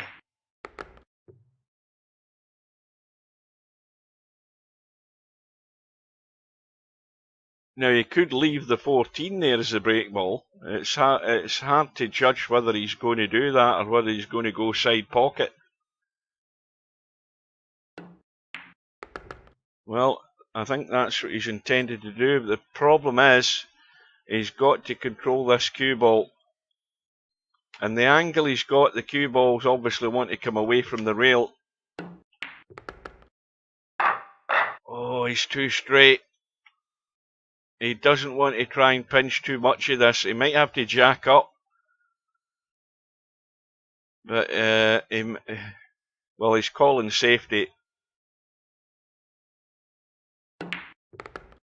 And I think that's sensible because, you know, he's got a nice little lead and he's not done anything silly to give away free balls here. Of course, what that also does is when you know how Stubb plays, as soon as Stubb gets a sniff, he's going to go for something stupid. And if Bill goes down that train of thought, then, you know, Bill's just going to pick off what he can get and duck for cover and just make it awkward for Stubb. And Stubb will be doing the same thing, obviously, but as soon as Stubb gets a sniff, he'll lash out.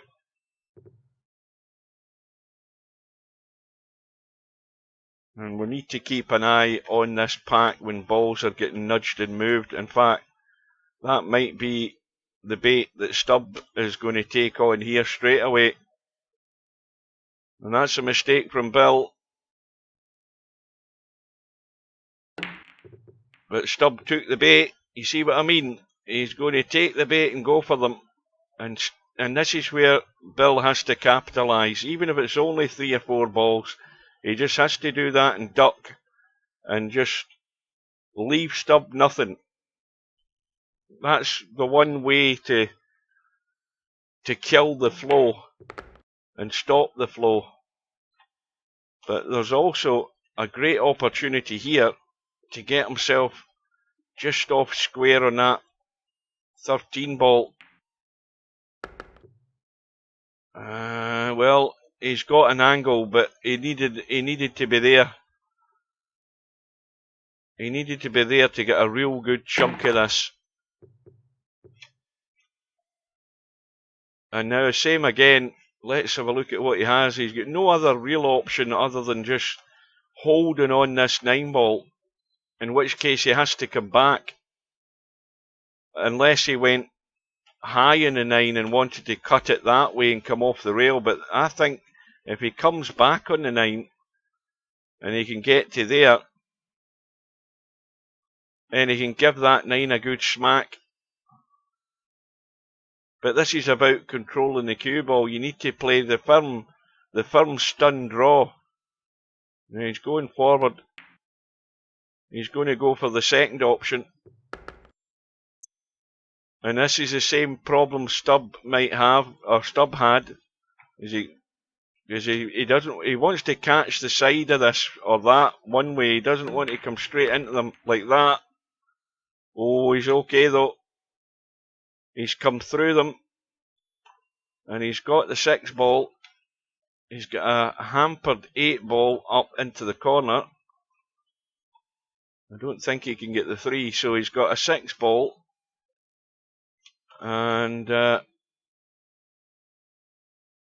the only problem is the next ball to follow it, so that's why he's taking the 8.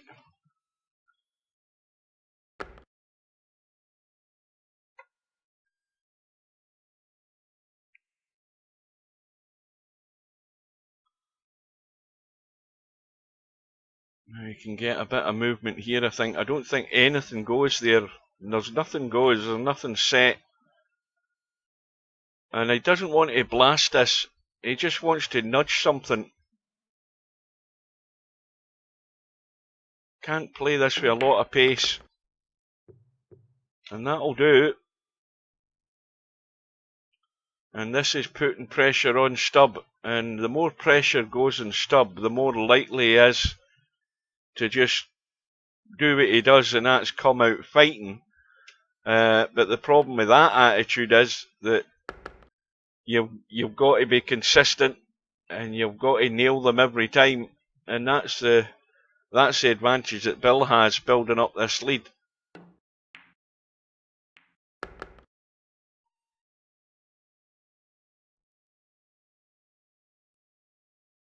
Now, what about the possible break ball? Well, that could be the 7. In fact, it would be the 7. And looking at the 3 and where he's sat right now, he's in a horrible shape. Well, Bill thought he could cut that, and that would have been a bit acrobatics for that to go in, and Stubb has been let off the hook. Only 9 from Bill. And that's how easy it is to get yourself out of shape and out of line. Watch this cue ball. Is it spinning the right way?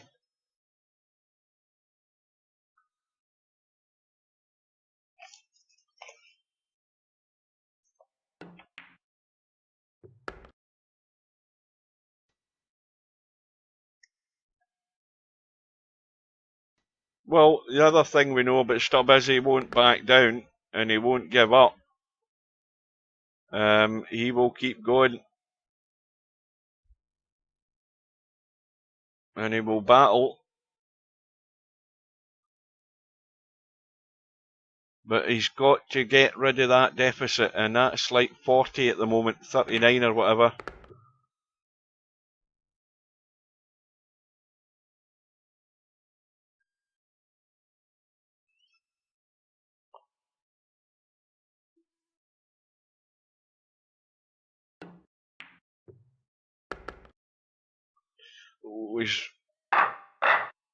I think he's gone. Well, he almost 2 straight. He got a hit, and he's got balls out. And he's good to continue for the time being. And he's going to go for a smack again here.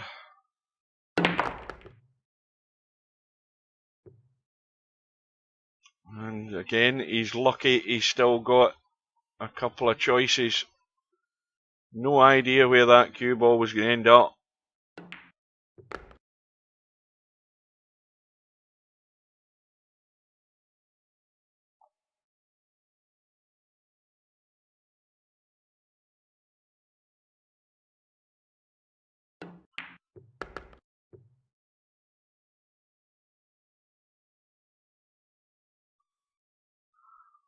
Now, can he run through and get a hit in these? Nope. So at the moment, he's not really got a break ball. Now again though, that 5 ball would work as a break ball. Now there's an easy way to get to the 5 ball using the 8 ball if it came to it, but he's going to get rid of that. And now he's going to try a hit off the 8 ball, is he? How's he going to get into these balls? He's too square on this 8 ball as it's sitting. So it's going to be 8 ball and 10 ball to get into the back of the bunch. Or he's going to come across. I don't know what he's going to do, let's be honest. I have no clue. He's going to get on the 10. And the 15 ball's in the way. He might take the 15 instead. Or he might go through for squaring the 10 ball and try and break them that way. Doesn't look like it though.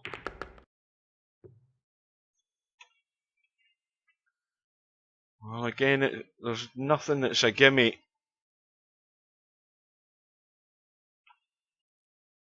They're all just offline.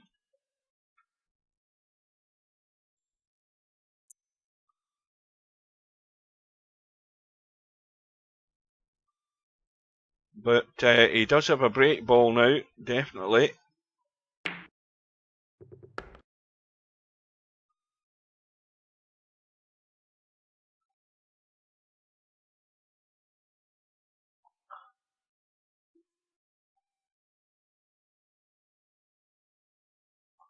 Stubb 27 behind.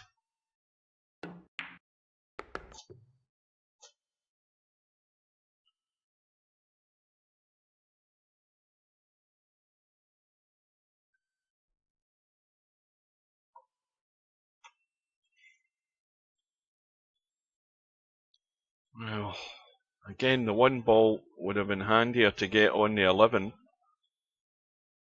So that's going to go now.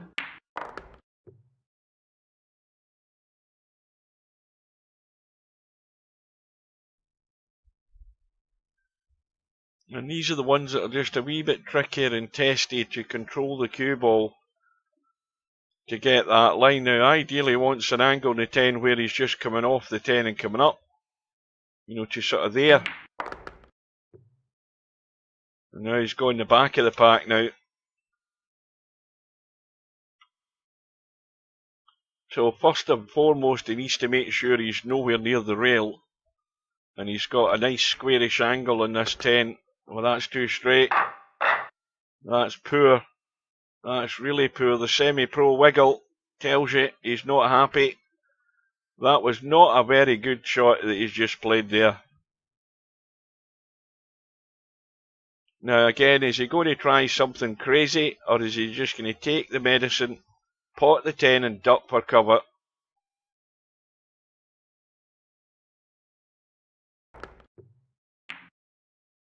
And he's going to get his punishment. He just falls. He's like the most gullible pool player you're ever going to see, Stubb. He just will never learn. I mean, he's a sucker. He's exactly what you describe. He's the type of sucker you'd want to bump into in a pool room. He'll just go for it and fall straight into his own trap. Oh dear me. And Bill has taken his eye right off the ball. And this has gone downhill very quickly. Especially if you're Bill. I think he's had, what, 2 visits with no show? And Stubbs sitting perfect in this 12 ball to do a lot of damage. And he's stuck. Again, he's got a bailout though, I think.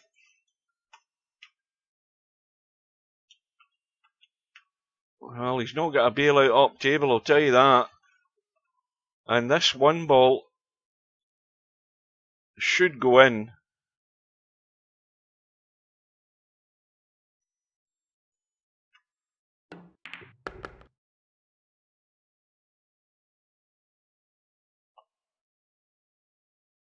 Oh, I never noticed Steve arriving in the room. Oh, hang on, what the hell have I done there? Well, good evening. Good evening. Well, Bill's built up a little lead, but he's doing everything he can to encourage Stubb to get in this. But Stubb's done a couple of stupid things. His last visit ended in a disaster, and Bill missed a break shot, and this is the result of it. Stubb's back in straight away. Yeah, well, this figures to be a close match.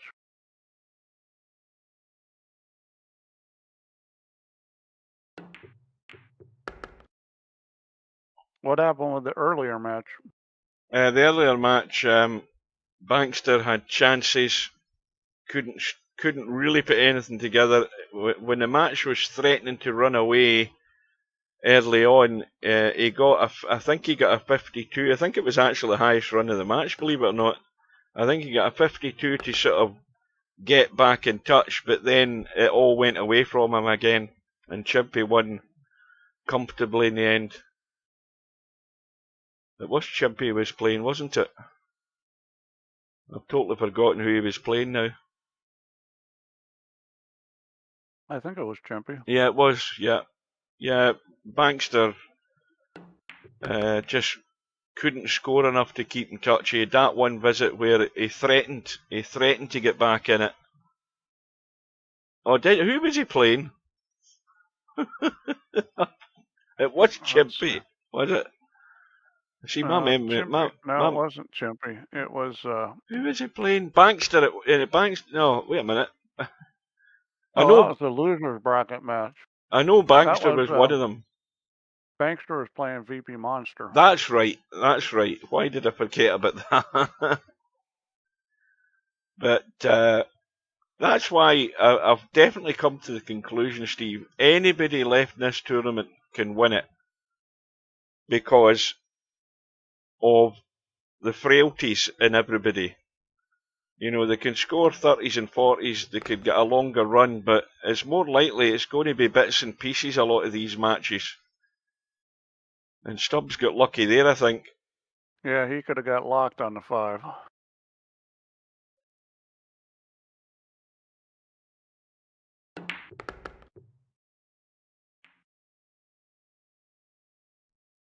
Well, he's nudged to 15.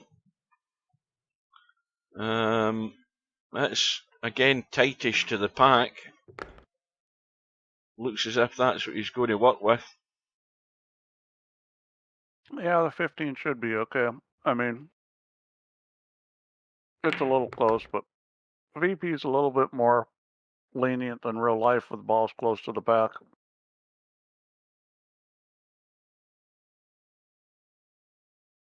Now, here's a question, because I've never seen it happen. I don't think I've watched enough live pool, straight pool streams to see this. But see, when there's a ball like that, 15 ball, Steve, what happens? Does the ref mark it and move it out of the way so that he can put the rack there when he's racking the balls? The rack's not in the way. See the white line? The white line is outside of the rack. Right, but what if there's a ball that's, you know, on the threshold or whatever, or too close to call? What does he do then? I don't really know. I think it's either in or out. If it's in, you can't rack. Then you know the ball's considered in the rack. Now, I mean, the pool tables in the States aren't all the cloths aren't all marked with the shape of the rack, are they? Well, Stubbs blown it again. Aye, see how we've got the triangle marked out in the table here. A lot of the pool tables in the States don't have that, do they? No. I think they will if they're playing a big straight pool tournament, but normally they do not. Mm. See, like in snooker, a referee's got a marker to mark the ball and lift the ball and clean it. Or if he has to move balls to replace them, he'll maybe use 2 markers so that he can get to a particular ball. I'm just wondering that if a ball was close to the rack and the referee has to rack it, you must have some way of marking it so you can move it out of the way and then replace it back to where it was sitting. I don't think so. No? I mean, there is a way to mark and clean a ball. Like the cue ball, you can ask for it to be cleaned. But I believe if you can't rack the balls, then that ball is considered in the rack, and it goes in the rack then. All right. Well, anyway, Bill. But it is an issue, you're right, for a player. If it's close and there's no line, they can't tell. Yeah, that's what I was thinking. I mean, how do you decide? You just have to use your judgment and hope. But you don't really want balls real close to rack anyways, because that's how you scratch.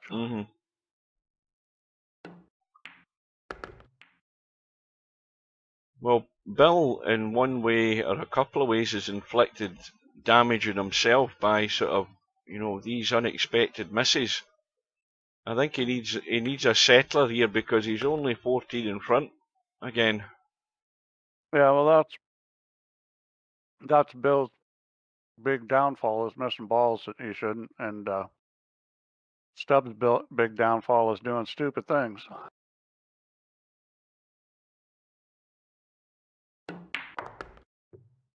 Let's have a quick look at these balls at the back of the pack here. Well, the 4 and the 2 you could easily make as a combo if you had to. Yeah. If you're high in the 4, it's tight to actually cut that 4, I think. Yeah, you can cut that 4 if you want, but we'll see what he decides to do. He's got 2 break balls, 7 and 11.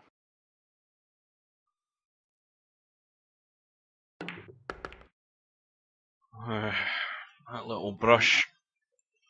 Well, you can definitely get to the 4 from this side. Yep, and he's going to shoot the 14 and then the 4 is my guess. Shoot this 14 sitting perfect.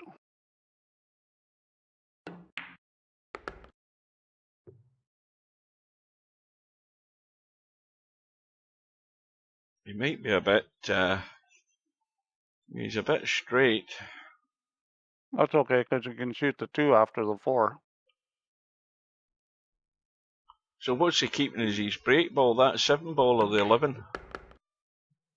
You know, they'll both work. From what I've seen of these guys, he's probably keeping the 7 because most of these guys don't like to break down below the rack. But and you've got, well, the other problem is he really doesn't have.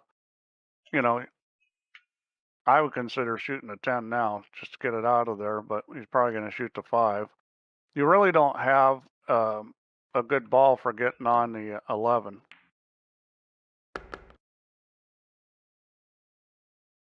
Well, he could go 13, 7, 5, and then shoot the 11.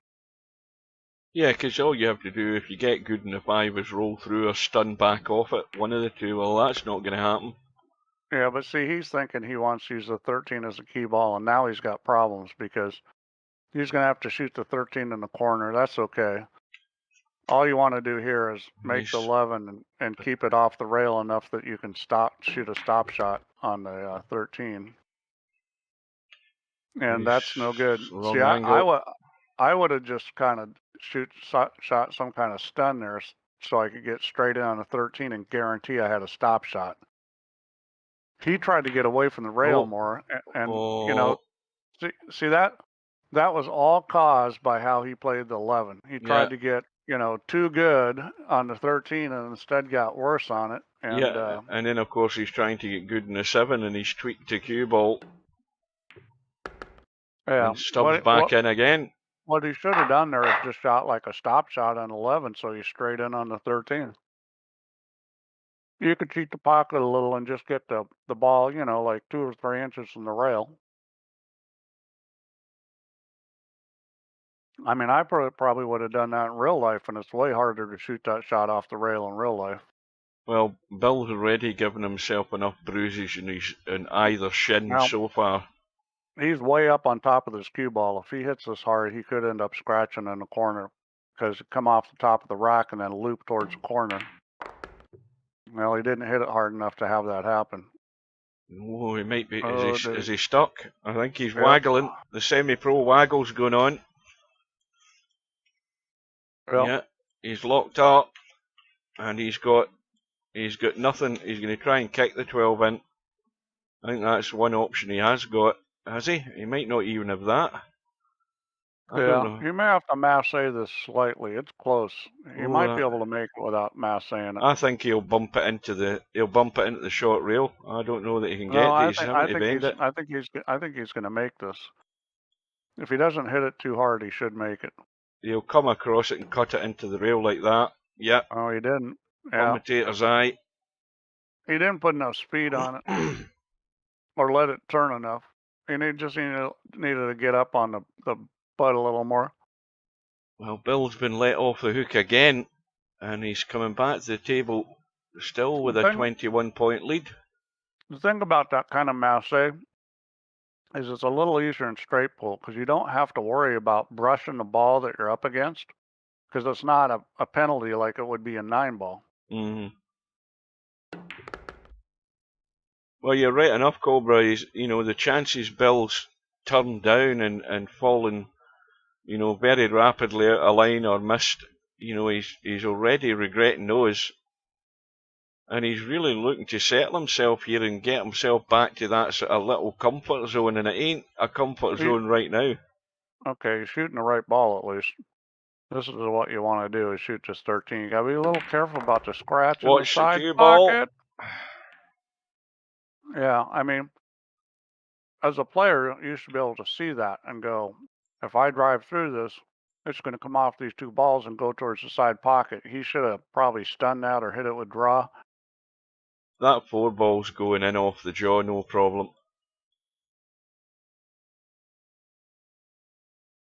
Yeah, I think Bill's in that mode right now where the table's kind of looking hard because I think he's just a little uncomfortable and he needs to just settle down a little bit so that things seem not so difficult.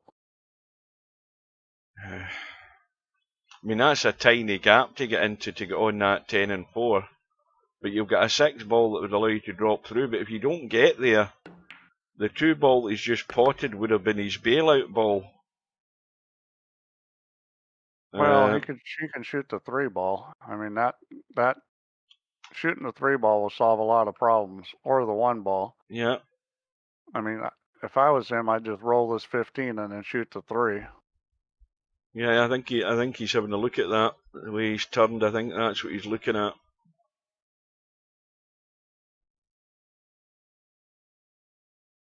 But it's not just about getting on the 3, it's about getting onto it with the right angle.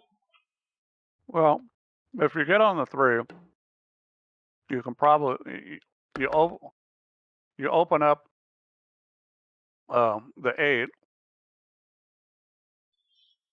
Well, If he wants a little dinky with stun. with the angle he's have, I'd stun it and then shoot the 1, and Yeah. from the 1, you can move into the 10 ball.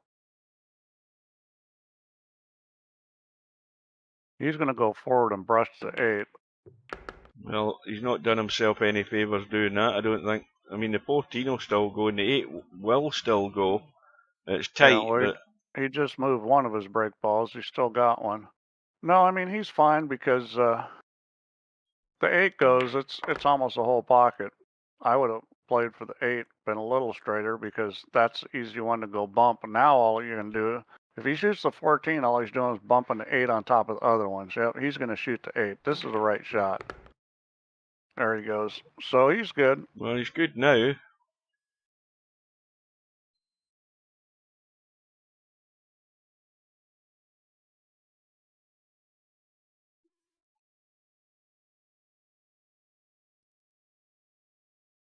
Well, if you're Bill and you're not paying any attention to the scoreboard, when you do pay attention at the end of your visit, you want to be in 3 figures.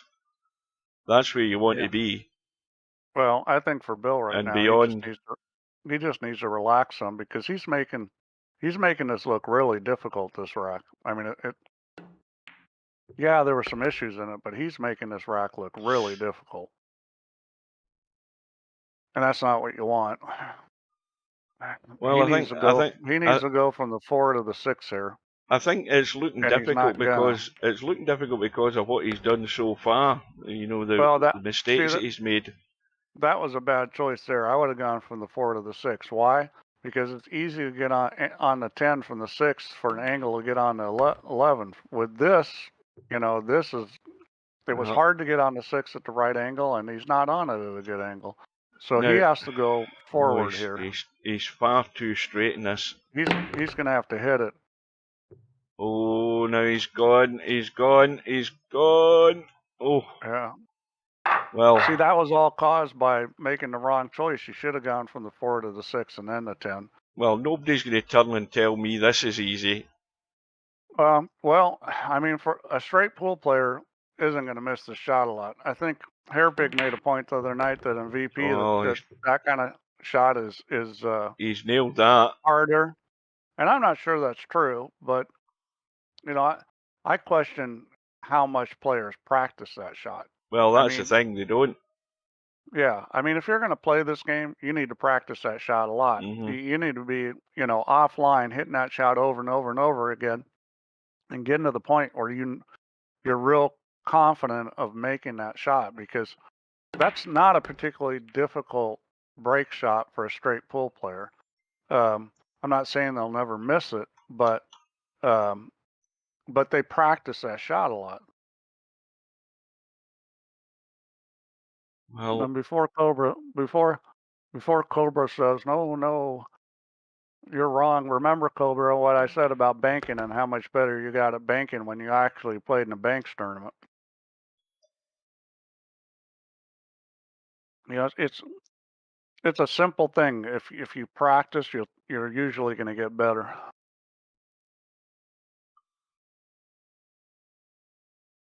Well, is he gonna cut the 6 and do a bit of bump? Because he doesn't need to. I mean, he just has to pick the right choice of balls to get things tidied up here. Yeah, he's funny. I'd probably rather shoot the 10, to be honest with you. Well, the one thing he didn't do was try and run into them to try and improve something that doesn't really need an awful lot of improving. He just needs to pick the right ones to get things clear. Well, then this is the kind of rack that you just, you want to avoid bumping balls. I mean, the balls are spread out nice. Now you can get rid. Is he on that 12? Is it the 12 ball? I don't think he's really on it. He's on the 5 though. The 5. Now, what's he keeping? The 14 ball as a break ball? Well, the 14 or the 3, they're both good. And he's doing the right thing leaving them both there for a while. Well, you can tell he doesn't play a lot of straight pull by how much he's looking around, because a straight pull player, already has it mapped. Well, they just, they know the patterns are going to play a lot faster. I mean, if you watch semi-pro play, he's been taking a little more time as of late, but he's not doing a lot of looking around usually. He plays pretty good patterns. I mean, his patterns are a little different, but I think part of it is because it's VP and the game. It's easier to shoot balls up table than real life, so you're going to do some different things. But in general, he plays pretty good patterns.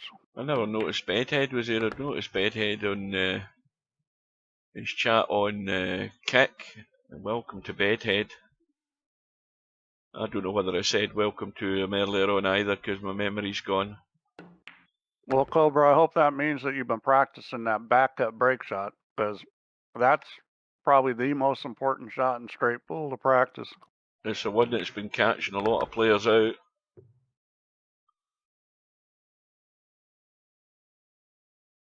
In fact, the more conventional one is actually catching a lot of players out as well. Yeah, well, it's missing balls is a funny thing. And I don't know the way to explain it. All I know is the more I played, the less I missed, and I got to the point where, honestly, I felt like, I really should never miss. Not that I do, but I mean, I got to the point where I always lined balls up properly. If I missed, it was a mechanical problem. Well, he's got an angle. That's what happens with good players in real life. And I think the same thing can happen in VP, is you can get to the point where you just don't really miss. Well, cue ball's trying to get there. He's got the 14. He's got a bailout up table. And when we saw some matches like that, there were some matches where, like, Cobra or Albin played some matches where they didn't miss a ball, or maybe missed one ball in a pretty long race. I mean, semi-pro in his first match in this tournament, 2 visits. I don't think and I don't remember how his visit ended, whether it was a missed ball or a I think it was maybe just running out of line. I can't remember either. He might have had to play safe and lost the safety battle, but I mean, if he did miss, it was probably one ball. All I know is he got 104, and then LS3 got 29, and that was her score for the night. And then semi-pro ran out the rest of it, 90 odd. Well, I've already hinted as to what that should be going by the calendar for last year, or the schedule that we had last year. My suggestion was it should be blackball, because blackball is past its anniversary. So it is. Yeah, I think there was 2 possibilities. I think one was blackball, and I think the other one was 10 ball.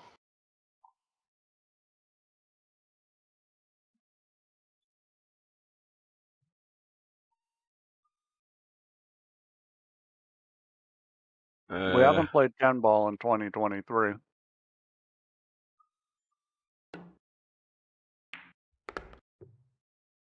Hang on a minute. Get this bloody search thing to work. Why is there nothing appearing? Oh, there it is. Hang on.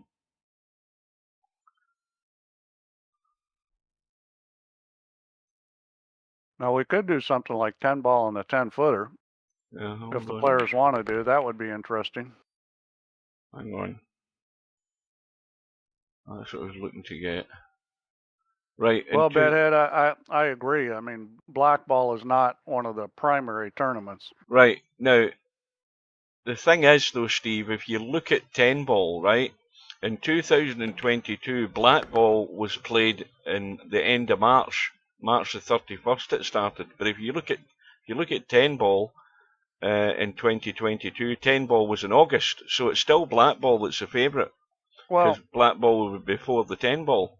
I understand that, Hugh, but I also understand what Bedhead's saying. You know, I mean, black ball's not a tournament that we've typically held every year. It's you know, I mean, you know, we played cribbage. Are we going to play cribbage every year? Probably not. I mean, will we play it again? Probably. I mean, I think as far as popularity, we're more likely to play cowboy every year than black ball. Oh dear, Bill's done it again. He's run engine 37. He's 40 away, and Stubb has got his lifeline once again.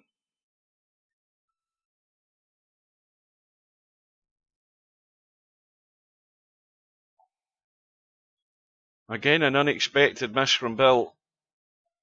Well, I don't have anything against black ball. I think it's a very good game. It's very similar to American 8-ball. I mean, the rules are a little different, and the rule differences do matter, and the table's obviously different. Well, I don't think I wouldn't say cribbage was snoozeville. I think cribbage was good because of having to make the right choices to get those combinations together.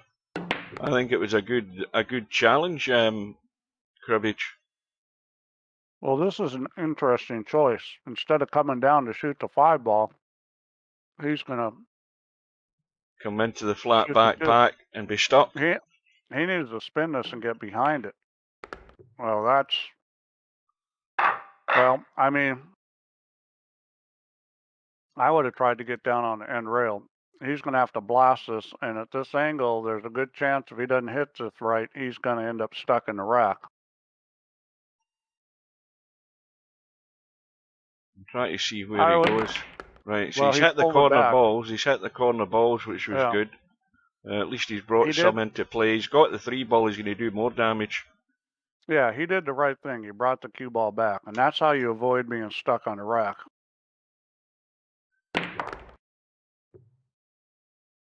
All right, he's got them spread apart nicely. So, well, is Bill going to be made to pay the price? I would shoot the 2-ball here just because it's accessible. He may not, but I would shoot the 2 while it's accessible right now. Right. Well, I mean, why not go completely off kilter and have a 3-cushion tournament? Well, because see how many you get in that. Yeah, it's going to be, well, we'll get more than one pocket, I think. Or why not have a 4-ball caroms? Because that's the sort of rookie's version of learning to play caroms. Everybody will win that. I think that would be interesting. I mean, 4-ball caroms is an easy game. You don't have to hit a rail. I mean, you just have to carom balls, and I mean, I think it'd be a very open tournament that as well. Yeah, I would have put more 4-ball caroms in. There's a number of varieties. There's a variety they play in Korea. There's a variety they play in Czechoslovakia. I think the Japanese have a different variety too of the 4-ball carom rules. My original plan was to put in like 4 different rule sets for 4-ball caroms, but I didn't do it because not enough people play it. So, what's different with the Korean version? Is that 4-ball caroms with 5 balls? No, just the rules are different. And the Czech version's different too. They got a really cool looking ball. One of the Czech balls is like this purple color. But Yeah, I mean, straight rail as well. Yeah, that's a good one to mention. VP Monster. Well, again, if I mean, if you, that's the one thing to think about is to go down the route of one that we've not done at all, whether they like it or not, and then it's their yeah. choice to sign up. Well, somebody said something at one point, I think it was Bedhead, about running 2 tournaments at once, which we did before. Yeah, you had a snooker world championship and you had a handicap one. No. Well, we just did this. What was it? Was it 10 ball? 10 ball cribbage? Was it? I thought we just did one. Yeah, here it is. We did snooker and bank pool at the same time. Oh, aye, Remember, we did, Nate? aye. I forgot about that. Yeah.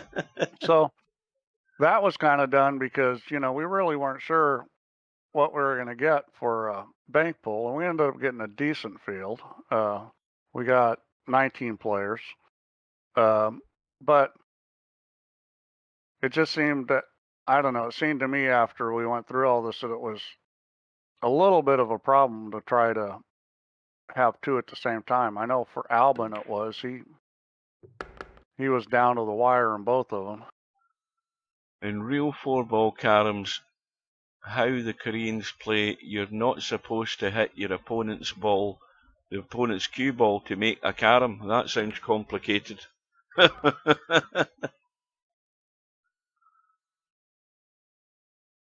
That's for proper billiard players, that version. Yeah, look up check 4-ball caroms, because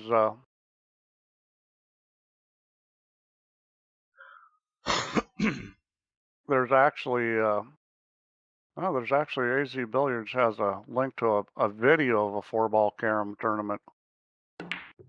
Yeah, it's on YouTube. That'll be that won't be in the USA, will it?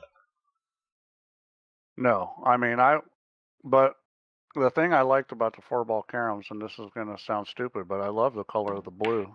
They have this blue ball that's really a pretty blue color. Well, good evening to Semi-Pro. But I'm looking at it. It's played on a small table too. So it's not worth my while putting a vote up on YouTube for any of you guys, is it?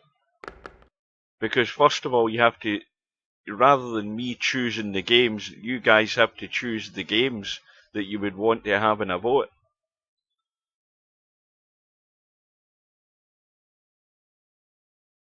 So yeah, we could vote. I mean, I like Cobra's idea. I'm just, you know, nobody seems to be playing it. Filipino Rotation's a great game. I think one of the problems was when I put it in there, nobody really understood how to play it. And I still don't understand how to play it.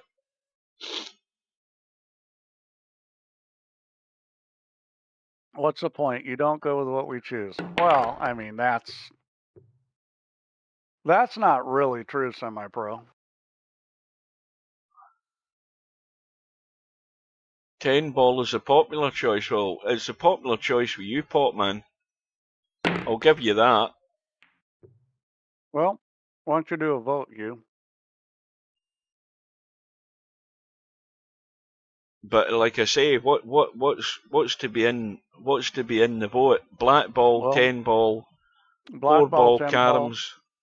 Well, black ball, 10-ball, or straight rail, or something we've never played before. Right, billiards it is then. Billiards would be a great tournament. Stubble fancies chances in that. I think billiards is a fantastic game. look at all the chat coming in now. Chiku will dominate 3-cushion if is that guy Kerr or Keir? I've never seen him. He'd be very unlikely he'll come out of the woodwork to enter that. But he's bloody deadly at 3-cushion, I'll tell you that. Was I not watching him against... I've got a video on my YouTube channel either. I'm sure I've got a video with him. Was he playing Albinari at the time? I've definitely got a 3-cushion match somewhere on YouTube on my channel. It's a good few years ago, but it was even good watching it. So it was, because Albinario would be good at the 3 cushion as well. There's not anything in VP4 that Albinario is bad at where he's not got a chance. I've yet to see it. Well, I'm looking at the stats for Bolliard's semi-pro, and you have 0 300 games. Well, he's played 0 games as well, probably.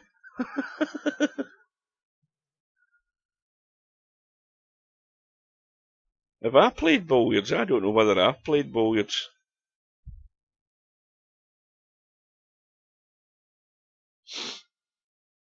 Oh, Stubb would be well up for billiards. He'd be in that like a rat up a drain pipe, so he would.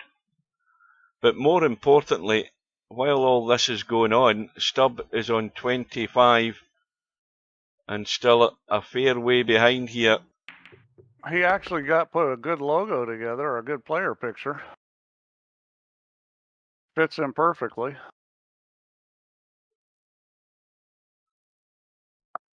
Honolulu full rack. Well, I see, Honolulu, that's a game where it's all imagination and creativity. It would be a good game. It would be a good game, Honolulu. Nothing's a straight-in shot. It's either a bank, a combo, a billiard, or whatever. Well, I think everybody thought there'd be multiple hundreds in this semi-pro.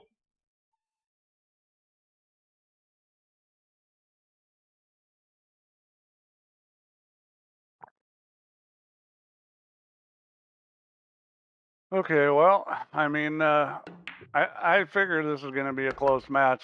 I said that once upon a time, and it's looking like that's what's going to happen here.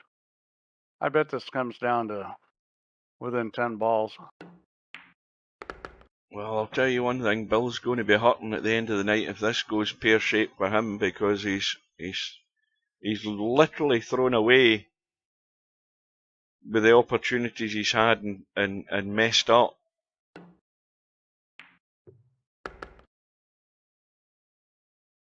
One Pocket Slim says Honolulu. The problem with Honolulu is all the call shots. Well, again, you know, for most of the guys that play in these tournaments regularly, you don't really have to call most of the shots. That, you know, you can see and look at most of the shots and see what they're trying to do. But the thing is, the game's going to force you to call, isn't it? All the time in Honolulu, is it not? I can put an option to turn that off.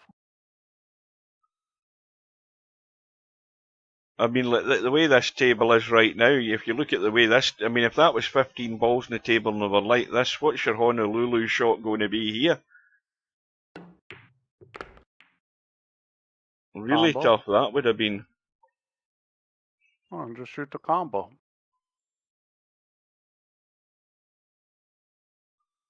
Well, he's on obviously the 13. He's not an awful lot more options there. Yeah, I would be shooting the 13 and coming out for the 11. I would go 3 rails to the 11 and then go 11, 3, 8. You know, I wouldn't shoot this. I would shoot the 13 and go up table, off the end rail, off the other side rail, get straight on the 11 or close to it, and plan on playing a 3 next. If you're 2 straight, you could always roll up for the 1.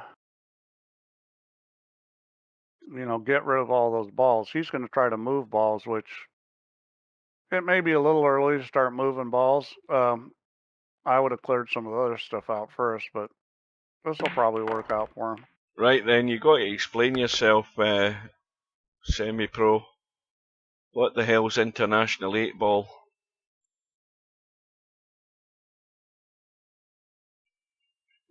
Well,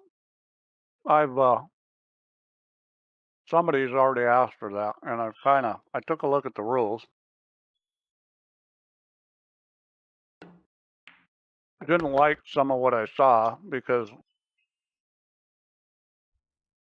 they had a subjective rule in there, which is, you know, the last one of those I did foul and miss. It took me a month to write the rules. But what I told the guy is if that tour lasts, then I would consider doing it.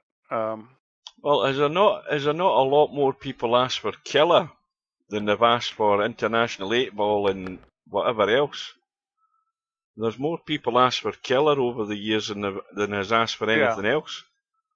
And it probably would be better to do something than Killer than something like these International 8-Ball rules because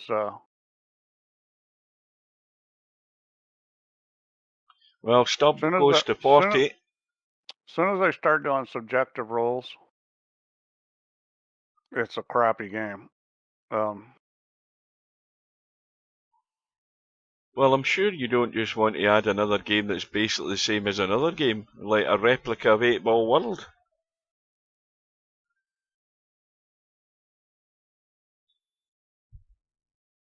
Yeah, but I did take a look at it. I mean, it could be done, except a stupid subjective rule.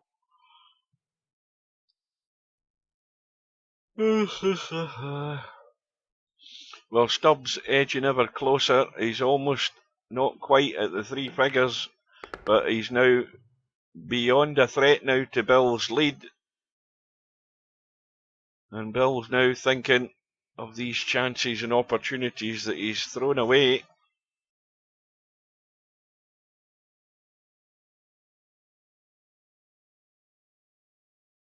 And has Bill played his last shot? That's the next big question. Yeah, I did take a look at Ultimate Pool.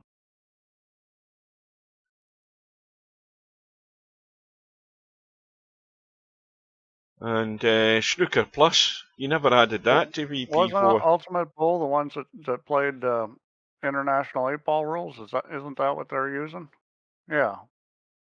No, this is exactly what I looked at. And I told the guy if this tour lasts, then I consider doing it. Snooker Plus, get that added.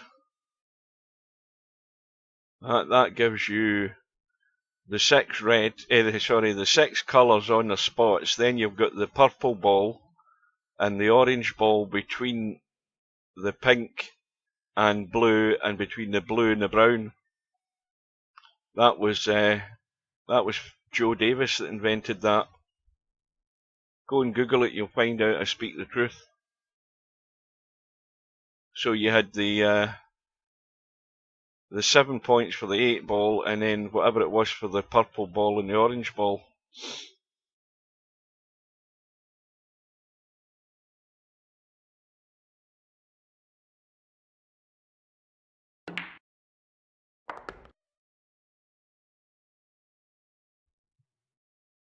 One pocket in the snooker table.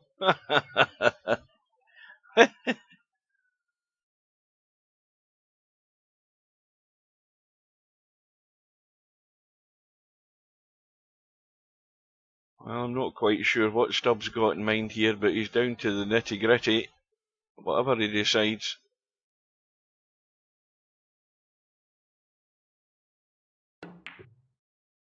Well, he's going to be cutting across. He's got to watch the back of the pack here, that he can see this 14 ball. He's got to watch that corner right there where the donut is, because that's what he's trying to do. He's trying to leave the cut and come back into the pack.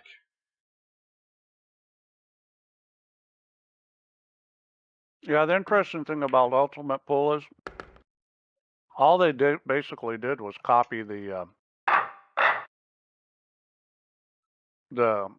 World 8-Ball Pool rules and then tweak them a little to try to make it their own, and they play it on a pub table. I mean, it's basically, well, they basically said, well, black ball and other pub games, the rules aren't that great, so they copied the World 8-Ball rules, which are basically the BCA rules. Well, that's the end of Stubbs' visit. The run is 47. He's still 11 points behind. As I think semi-pro. They copied the rules that we made here. I mean, I actually helped write those rules, the BCA rules. No, he's going crazy. They got rid of all this silly stuff like free balls and stuff, I believe.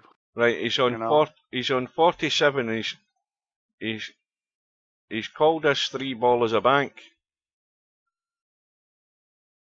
which makes me think, what's he doing with the cue ball?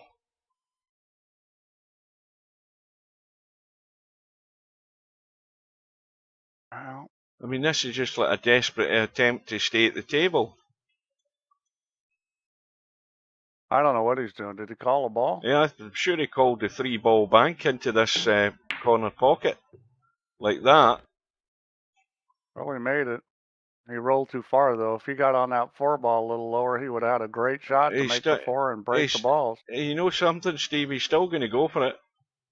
I mean, it's nuts. This is nuts. I think it's possible to make it, but you got to be crazy to shoot it at that angle. Well, I think he's maybe thought better of it.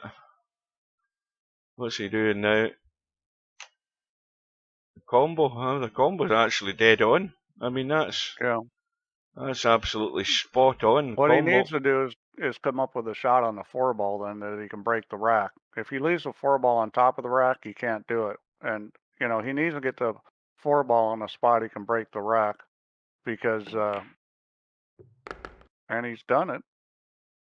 That was a beautiful shot. See, if the 4-ball would have drifted to the left, then he's screwed.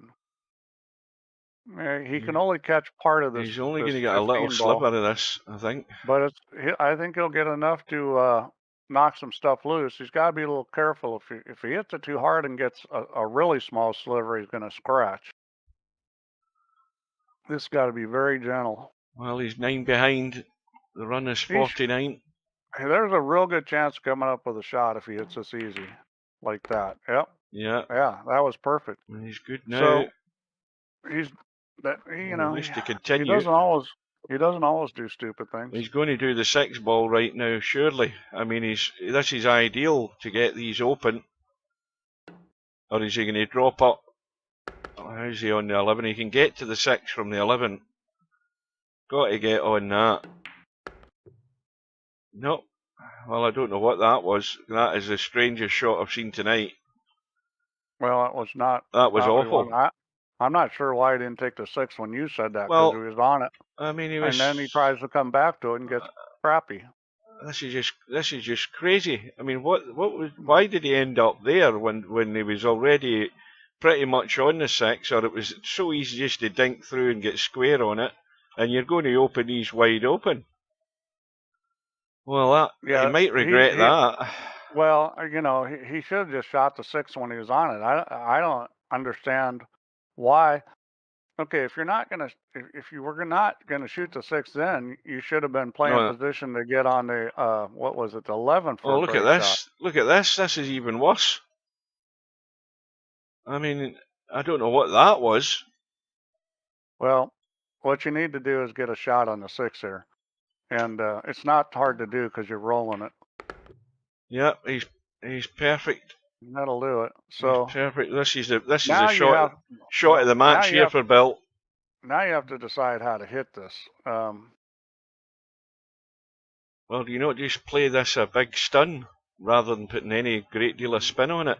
You probably could, because this rack will come apart. He's going to hit it with inside, which is, well, see, that's no good. He chickened out and hit it easy. That's exactly what I was just going to say there, Steve. He kind of bottled out on it. Yeah, if you're gonna play that shot, you got to put some speed on it. Get the cue ball to come out around 3 rails. That's why you're putting the inside on it. You're not putting the inside on it for any other reason than to get the cue ball to go 3 rails and out. Well, he's going to go 7-ball after this too. Yeah, that's pretty and the clear. 7-ball's sitting beautiful. I mean, whether or not he comes up with a break ball is yet to be seen, but yeah, the 7-ball is beautiful. Well, again, when you play this 7-ball, you don't want to really be blasting this, do you? Because what you're trying to do is just nudge something out. Maybe I'd play this more stun just to sort of nudge. No, you got to draw this ball because you want it to come off the 5 and go into the 12 and split them up. You don't have to hit it super hard, but you need to draw it. Just like that. Well, okay, you could work with the 12-ball if you were more inside it than he's going outside to be it. shooting the 12 ball now, and the biggest problem he's got is that the 8 is blocking the 13 and the 5. So he needs to shoot this 12 and go forward in between the 8 and the 5 and get a shot on the 8. Yeah, this is tricky. Or, you know, you could run into the 13 here. That's not a bad choice either. No, That's what he decided to do, and he hit it very well. So Now that 5 ball's too tight to the back of the pack, is it not? No, he's going to have to break off the 13 ball. I mean, he doesn't have much choice there. I don't think he can break off the 5 ball now. So he's going to have to shoot the 8 and then shoot the 5 in the same pocket. And where that 13 ball is, you've got to get kind of straight on it. I mean, you can't have a huge angle. So he should go forward on this 5 ball with a little bit of left English. He wants to get straightish on it. Obviously not straight in, but he doesn't want to have much angle because he needs to pull it back. See, I don't like this because now he has to hit it easy to hit the rack. I would have got more straight on. He can't really crank this. He's got to hit it kind of medium speed. Yep, Well, see, he hit the side of them. That's because he hit it too hard. I mean, that was kind of what was going to happen. He's on nothing. Well, this whole situation's because he didn't go forward with left-hand English on the 5 and get straighter on the 13. That's why he's ended up here. Did he get lucky? Nope. I thought that maybe the 6 went, but no, that 6 balls. I mean, okay, if the 8 ball wasn't there and the 5 ball wasn't there, you could do something with the 6, but there's no chance of that. I don't know. Is he going to get there? Oh, he's going to leave a combo. And that's an easy combo. Yes. Yeah, he's done here. I mean, Stubbs going to make the combination. No, he's going for the 15. He's shooting the 15, yeah. Yeah, he'll probably make this too. I mean, these big pockets. Oh, he's overcut it. He's overcut it. Well, I think it still might have gone, except the 2 ball hit. Yeah, 2 ball got in the way, but I'm sure that was going to the long rail. Looking at it, I think there's some FBS being said right now. And Bill, although he's back at the table, I don't think he can get clean through to that 15. Nope, he can't. He can cut the 8. No doubt about that. Well, that's even thin.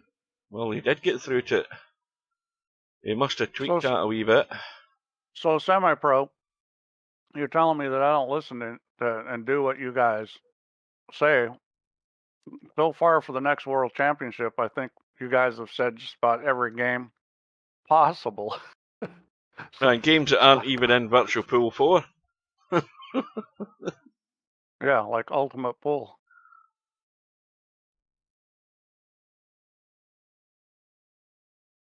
Well, this match is on a very... Bill's he's walking the tightrope right now. Yeah, I mean, he looks like he's going to shoot the 11, which I think is a reasonable shot, but he chickened out again. Bill keeps doing this. He's not really going with a great deal of confidence, is he? Well, he's deciding to shoot the shot, but then he chickens out and doesn't shoot it with the force that he needs to, or the way he needs to. Okay, here we go. This is a good shot here. He's got the 9. Oh, he caught the 9. Oh, yeah, he needed to make he's sure okay. He didn't hit the 9. He's okay. Now he's going to, if he takes the 14, he's going to catch that 12, I think. He's going to catch the 10.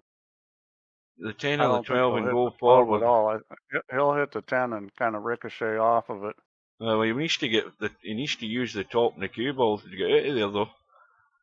He doesn't want to chicken out in this. Oh, he's actually got it clean. Everything. Well, Bill, 26 away. Now he could just go 4, 10. If he gets just a little above the line on the 10, he can split the other ones up. Oh, he was able to get enough angle to split those. Okay. So he's looking good. Is this the final run to the finishing line? Got to shoot the 3 here. I don't remember that. When was that? Was that in VP3? Straight pool.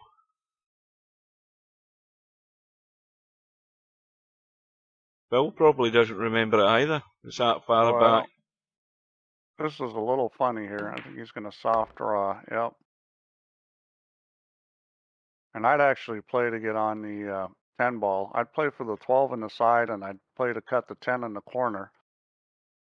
You should be able to get on one of those.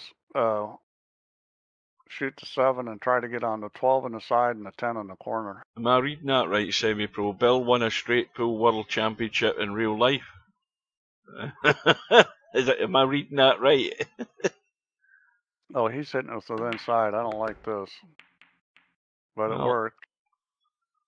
Well, he's got a dead set combo with a 5 and 1, but one of them would have been a break ball.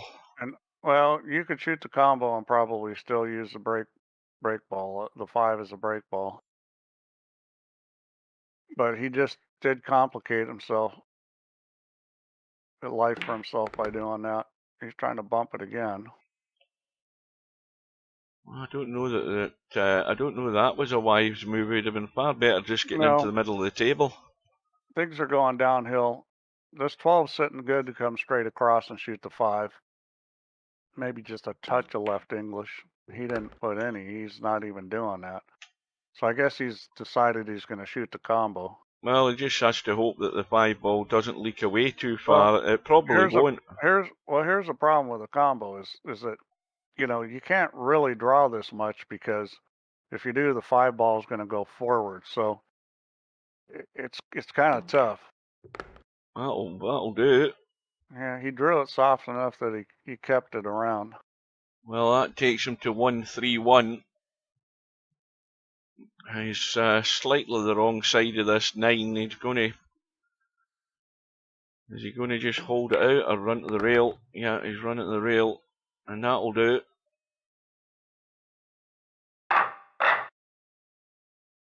So he's still going to need another rack. He's 18 away.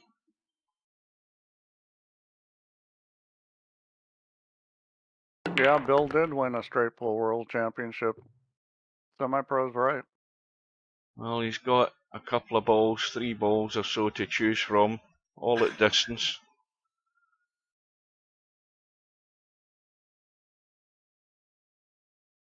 Yeah, it's not looking great for Stubb, but well, this match, if Bill had done a lot better early on, this match would have been over a long while ago. I'll tell you that right now.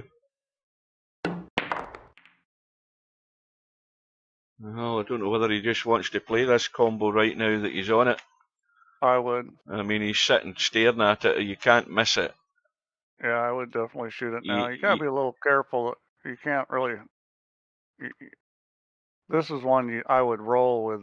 Yeah, you've got a bailout. English to make sure that the 15 stays there. You don't want to hit it too hard. Yeah, and you've also got bailout up the table, so you can't not have a shot here.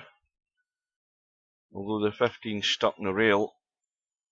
Yeah, well, I mean, he went forward with it, which is fine. You shoot the 3 ball and then the 14.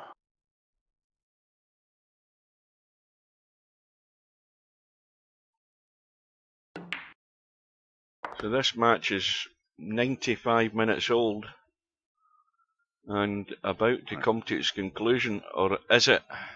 And he's in a position to get on the 7 here. I don't think I'd move balls at this point. I would get on the 7 ball. Just soft draw. Maybe bump the 2. I don't know what he's doing here. Yeah, that looks like what he's doing. Uh-oh. He's going to have to play the combo. That was supposed to be a soft draw and bump the 2, and he hit it hard.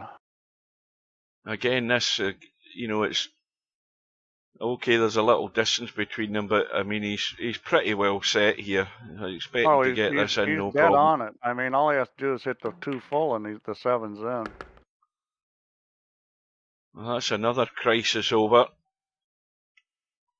So he needs to shoot this 15 ball and go forward and around, or, from that angle, maybe back it up, because it's a little tricky. You could run into the 9, and that would be a disaster. Yeah, I'd be coming back off it, definitely. Yeah. I mean, you've got open balls here to get at least some sort of shot. He's going forward. Oh, well, he's missed the 9. Yeah. I mean, he hit it good. In fact, he had to hit it good to get past the 9. If he'd actually finished better on that 9, he could have played that and just had a little nudge, because, I mean, that 6 ball will go into the side. So it will, if you want to drop through. I don't know whether he can drop through clean without hitting the 6. I think you just little soft stun on the 12 ball and then play the 11. You know, this is where you want to throw the ball a little. Play it with a little right English and try to hold the ball. This is a shot I shoot really well in real life. I had no problem getting on an 11 ball every time from here off the 12. He's going to go ahead and shoot the 9 because he's not confident. Well, he's just nudged the 6. Now he's going to get even worse on the 12. He's nudged the 6, and he's going to have to. I think he's going to have to play it as well, because he's stuck 2 balls together. No, I agree. He's going to end up shooting the 6 here, because if he didn't like it last time, he's going to like it less, the 12 less this time. But this is fine. I mean, this will open him up. I wouldn't run through too hard because you might not get a shot, and he didn't. He stunned it. That was smart. No, he's okay. He can. Gonna shoot the 4 ball. He can get rid of the 4, leave the 10. I would play for the 12 ball off this 4, not the 2. And you always have the 13 if you don't. See, he's playing for the 2. I would have played for the 12. Because now, see, he's funny in the 13. And he's on the 2, though. He's fine. He needs to go forward and around for the 11. He's going to go in a side pocket. Well, I would have come around. Bill is getting there. He's got 1 more break. Yeah, see, he's just getting funny. I would have come around, and the reason why is you couldn't get bad because you had the 11 and the 13 there. So he needs to get on this 12 at a nice angle, because if you get funny on this, it could be hard to get on the 10 ball. See if he goes to the rail. It doesn't look like he's going to. And that's he's okay if he understands how to shoot the shot. Well, it's do you know what? Do you know what? To use the far side of the pocket like that. When he hits it perfect. Yeah, just like that. The far side of the pocket's allowing you to pinch that angle and hold the cue ball. That was well done. This break shot's the whole thing. This is it right here. He gets a good break shot, he's going to win.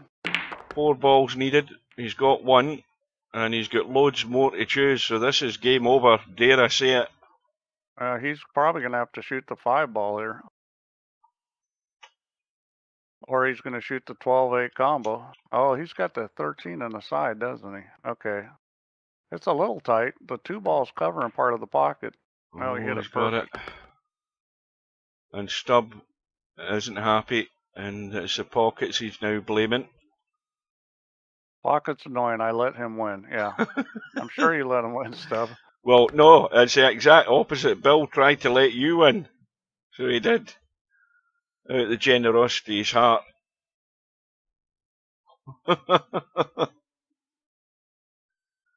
Well, it wasn't a classic, but again, I keep saying it, it's just about getting over the line and getting through. You don't have to be playing brilliant. It's handy if you are. But Bill's got there, but think of the amount of chances he gave Stubb, but how Stubb ended up getting himself in trouble again himself. So yeah, well, I mean, the right guy won the match, the guy that played the right way. I mean, Bill maybe missed some balls, but he still prevailed. Well, now Bill's going to have a wait. In fact, not an awful long wait, because these guys are on a deadline as well. You've got Semi-Pro sitting there waiting on Spud Boy and Woody, and they go ahead later on tonight at 10:25. So Semi-Pro will know tomorrow morning or tonight if he stays up. It's more than likely going to be Woody he's going to be playing. I'll put Woody as a strong favourite to get through.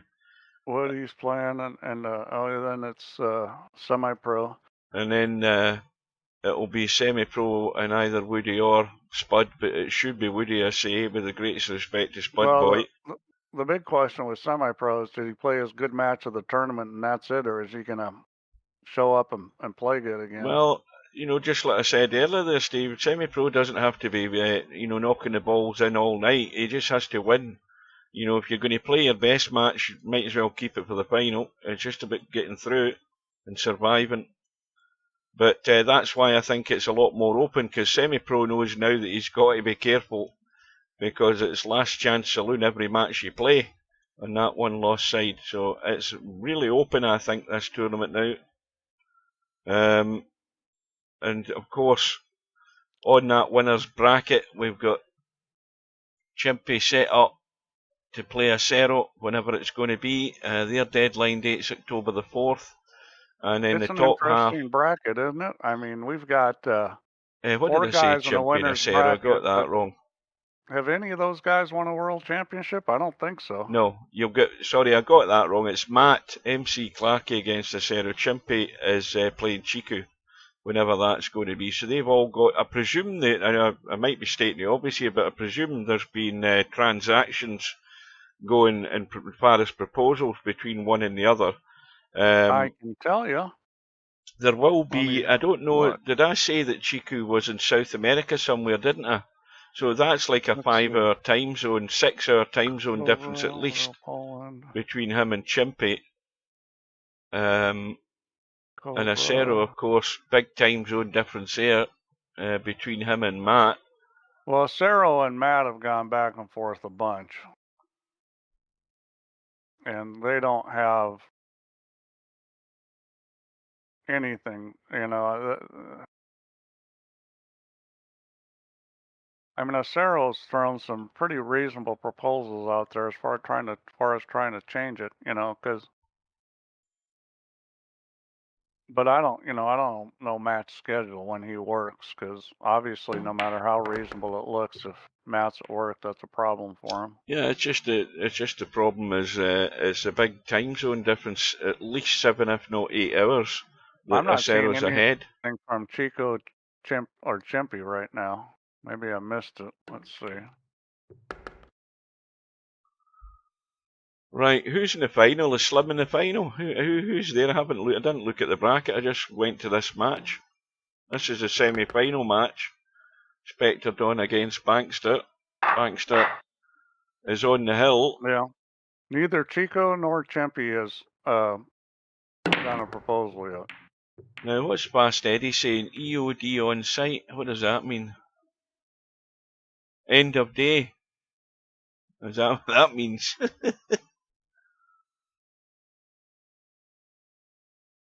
Right, I'm going to have to look. Nobody's telling me, so who's in the final? Oh, Chimpy's in the final.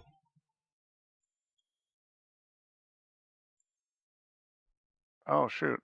How come Chimpy's in the final, what, the 9-ball? Friday night 9-ball, and we're... Oh, well, dare I say it, Banks has just blown the 2-ball. And Spectre Dawn, well, he hasn't got an easy shot, but he's back at the table. Friday night 9-ball's going to be over fairly quick tonight. I'll get to my bed earlier than I thought.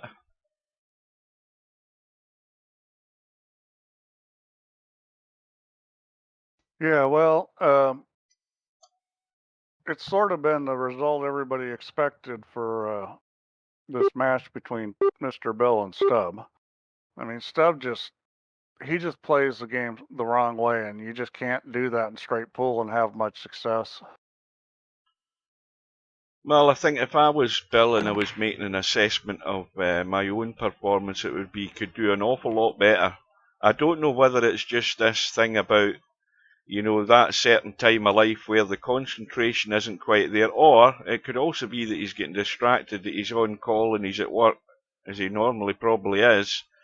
And, you know, he's getting distracted here and there, and that's what takes your eye off the ball as well. But what he wants to do is cut down those unforced errors. Watch the cue ball here. No sooner have I said that, and Bankster's done it again. Giving all the encouragement he can to Spectre Dawn. So Bill, if he can, I mean, and again, the match is over and done with, and he's got through. And, you know, that's it. Forget about it. It's done. Let's look forward to the next one. And he could play an awful lot better. Well, the main thing is you survive.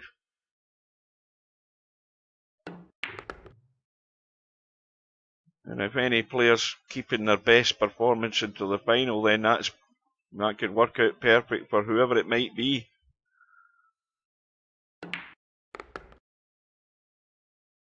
Yeah, let's see. What do we actually have here for Friday night 9-ball? Do we have a full field? No, I think we had 14 in. I think we were too short. Well, I mean, yeah, I think I don't know whether you are at your work, Bill, but that's the thing I find is just the concentration goes. Straight pull, it's boom, boom, boom to the next ball. That's what you're trying to do, but it's so. And again, forget this idea of these normal pockets making everything dead easy. It's nothing to do with that at all. I think everybody should have dismissed that whole thought process altogether with straight pull, having seen enough of those matches now and seen how easy it is to get funny. It's hard, and in real life, I've watched a lot of great players mess up runs, missing balls that they should never miss. I mean, the focus it takes. Shaw, watching Shaw run balls, he's become a pretty good straight pull player. I wouldn't really call him a straight pull player, but watching him hit balls, he's just got such a great pull stroke, and he's such a great shot maker, and he plays in such a relaxed rhythm where he's not grinding. That's why he set the record. It's more to do with how he goes about playing than it does tremendous straight pull knowledge. Because I'll tell you right now, John Schmidt knows way more about straight pull than Jason Shaw, but it's Shaw the one that has the record because just his playing style. He's not thinking a lot. He's not grinding a lot, so he doesn't get worn down. And he's got the ability to focus for a long time, and it's just hard to do that. That was well done. That was very tight. Well, Spectre Don has been handed lifelines in this match, especially in the last couple of racks, and Spectre Don's the one that's out for revenge because Chimpy sent him to the one loss side in a final rack decider in round 2, I think it was. Yeah, well, it's looking like it's going to be Spectre Don Chimpy here, huh? I mean, I don't think Spectre Don's going to screw this table up. I think it's all but over. See, that was a smart play there, where he came all the way back to the end rail. I mean, this angle. Well, it opens up two pockets though as well. It gives you the choice either way. Oh, we used all of that one. He's home and dry now, and then there'll be a couple of minutes interval because Spectre Don doesn't dive straight into the final. He probably goes to the bathroom or gets a drink or something. Yeah, that's only 10 minutes to 10, so the final will be, the tournament will be all over. Here's Wanwa in the, I agree with Stubb. No sense with normal pockets. That's because you don't know what you're talking about, Wanwa. Oh, is he ranting in the lobby, is he? Yeah.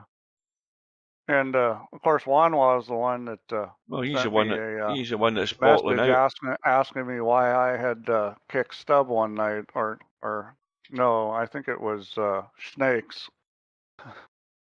Why are you being mean to Snakes? Well, it's simple, because he was the most complained about player that we've had in the last 5 years. Now, I'm looking at the wrong bloody bracket, but am I right in saying that Wanwa played his match against, what's his name? And now, I need to go back to that bracket. I need to look at the bracket because that's annoying me. Because Wanwa didn't play, he didn't play his first match, didn't he not? And he forfeited. Where is he in the bracket? Yeah, he forfeited his first match, I think. Yeah, and he played a match I missed, so he must have played it in the middle of the night or something. Where the hell is he in the bracket?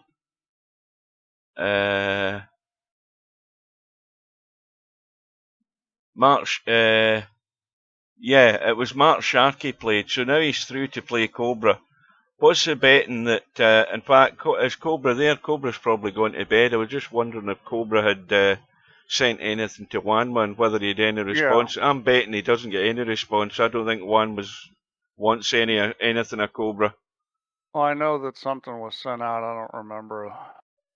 I think Wanma wants to preserve his points. So I think he's gone as far as he wants to go in this tournament. Anyway, the winner of that match goes through to play a hairpig on the one-loss side. But anyway, well, I'm gonna go ahead. There's a couple ratings I noticed they're way out of line. I'm gonna go ahead and knock them down because, you know, I told him I was going to do this before, and I think I did it with his 3 cushion rating because, you know, we had a problem at one point early on, and some of the ratings on the point games got whacked out of line. And yeah, he just had a fit when I told him I was going to change it. He's going to have a bigger fit when you do it. Yeah. Promise you keeps sending stuff to Wanwa. Yeah, and he'll get nothing back. Wanwa is not responding at all. I told you. I tell you, I can read him like a book. He ain't got the stomach for the fight. Tell you that right now. So, Chimpy sits there and waits. Final race to 9, I think. In these pockets can entry my grandmother. Well, they may be big pockets, but you're not even going to play on them. So, it's just like more complaining. All Wanwa taking Stubbs side does is lower Wanwa's IQ. Well, I mean, in everybody else's eyes, they're just going, you know, they're not. It lowers what people think about Wanwa when he starts taking Stubbs side on things that are stupid like this.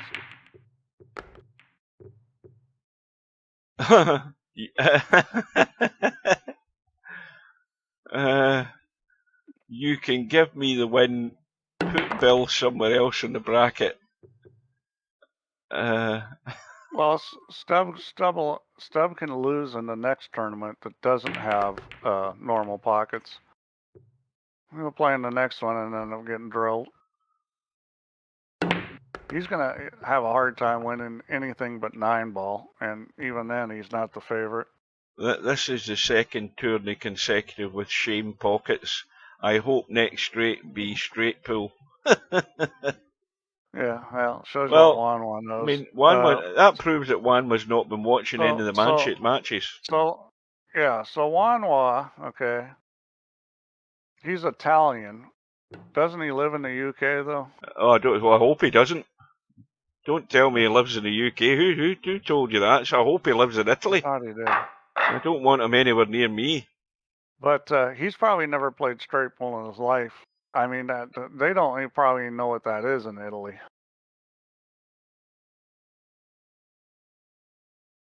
Well, we've got Spectre Dawn breaking off, and it's a scratch match between the two of them. Oh, so Stubbs says when Jason Shaw ran his 715, it was on BS pockets. Well, when Shaw ran his 715, it was on pockets that were a lot looser than what we're playing on this World Championship. Those pockets were really big. They were bigger than what we're playing. What we're playing is pretty normal pockets for straight pull. Well, this should be a pretty normal start for Spectre Dawn then. With this setup, yeah, 2 ballers gone. Baby monster. If you can't pot on easy pockets, how are you going to do on narrow? Stubb can't even run 100 balls on BS pockets. So, I mean, it's just.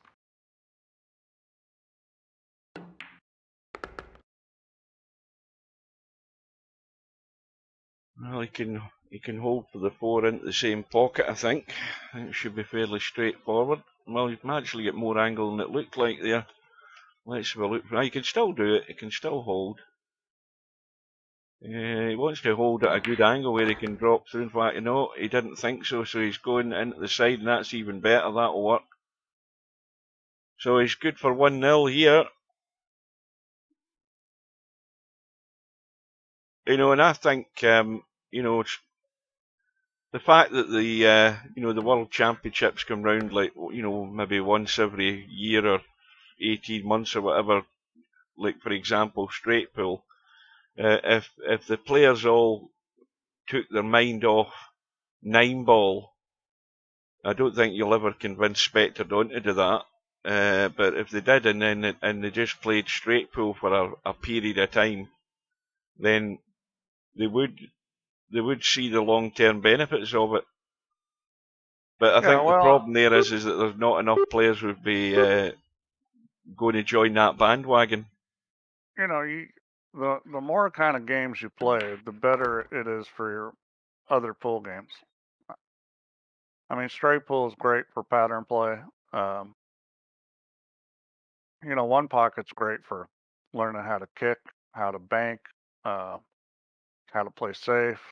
I mean, it's a phenomenal game. If you play one pocket, your 9-ball game will get better. Well, these guys should all thank Albinario for not getting in the tournament, because if he was in it, he'd be winning it. He'd be very strong odds to win it. Yeah, he plays good straight pool.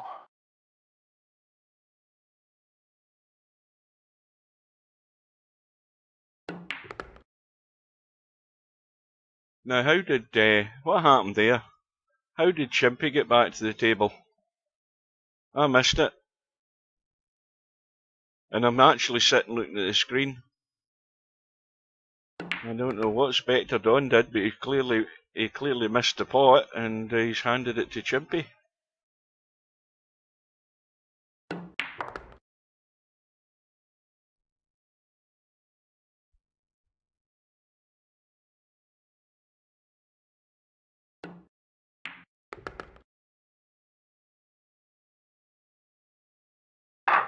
And I think if you were going to have a one pocket World Championship, it should be set up like the original World Snooker Championship was years and years ago, where there was only like 4 players in it. You should only have a tournament bracket that is for a maximum of 4. So you'd have one pocket slim, you'd have bedhead, you'd have Stub in it, because he would fancy his chances in it, and then the other one would be a lottery as to who would make the 4th. Whether Cobra would fancy it. And then the one thing it would end up being, if you'd any more than 4 in that sort of tournament, there'd be matches that would be going on for hours and balls ending up down the other end of the table. I know that because I've been in practice matches like that when we're doing testing on it. They went on for hours. It was torture.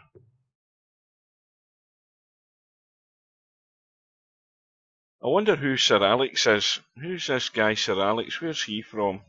I've never seen that name before. Let's have a look. He was.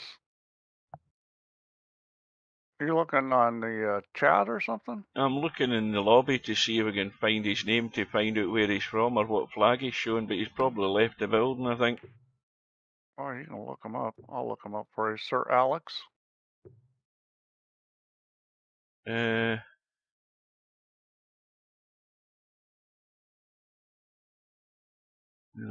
no player is found. I can't find Sir Alex. I think it's oh, there's no space in it, that's why. He's a player gratis.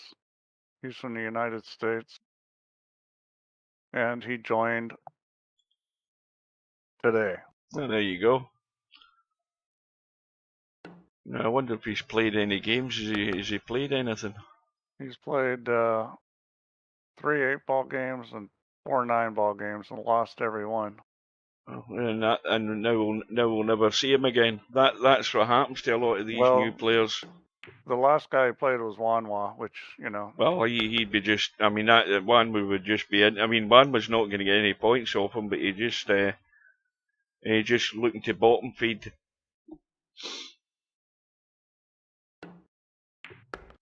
Geezer, you have it right, but I have any hopes against Cobra with normal pockets. Wanwa, you ain't gonna beat Cobra with tight pockets. You got a better chance with normal pockets, probably.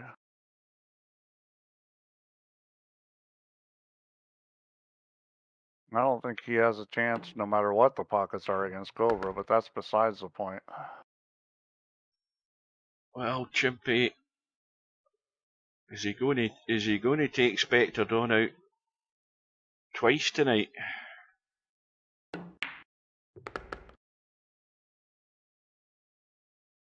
He's going to be 2-0 up anyway.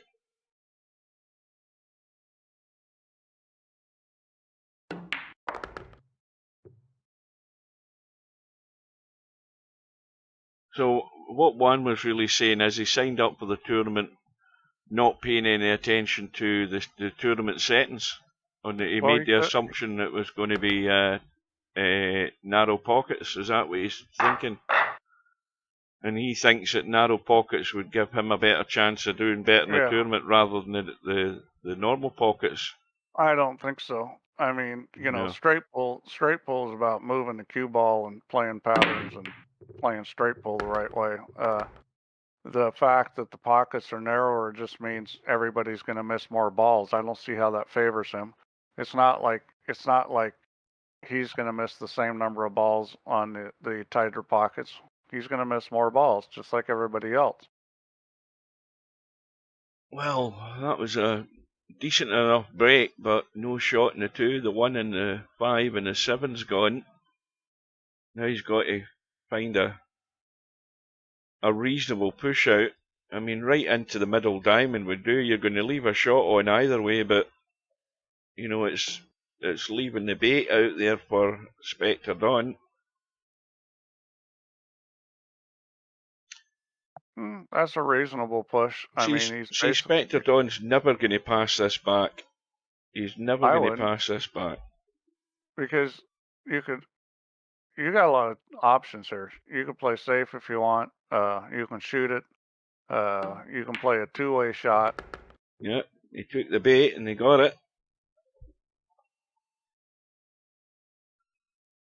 Well, he's just got to be careful here. He's got to leave himself below that 9. He doesn't want to try and come back, I don't think, because that could end up going pear-shaped stuck behind the 9. Yeah, he's left himself below. Yeah, so that's a smart shot there. Just stun it over and he's out. There's no way he's screwing this up. I mean, I don't criticise Chimpy for playing that push out because you're leaving that bait there, and it wasn't an easy pot. Yeah, I don't think it was a horrible push out. I mean, I think you gotta know your opponent. I mean, Spectre Dawn probably is gonna make that shot most of the time.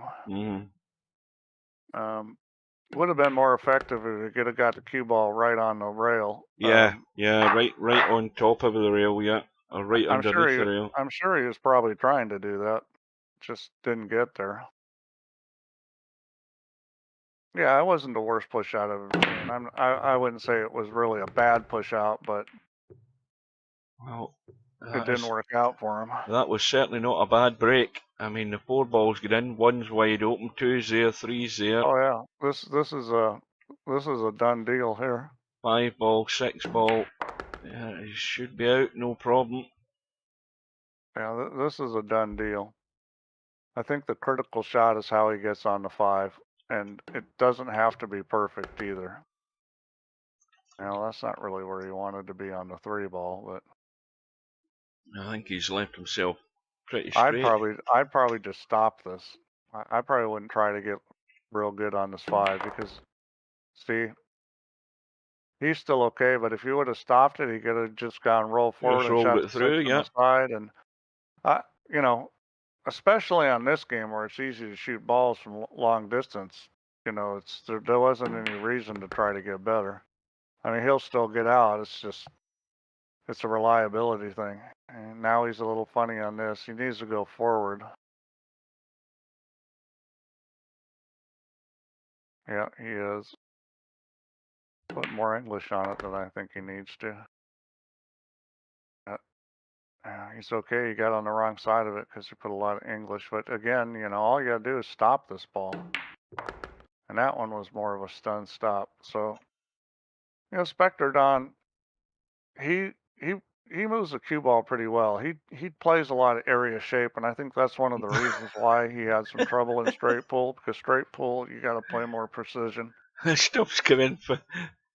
Cobra's gone to bed, Stubb. I don't know whether Cobra's still there. He's calling out Cobra, race to 100.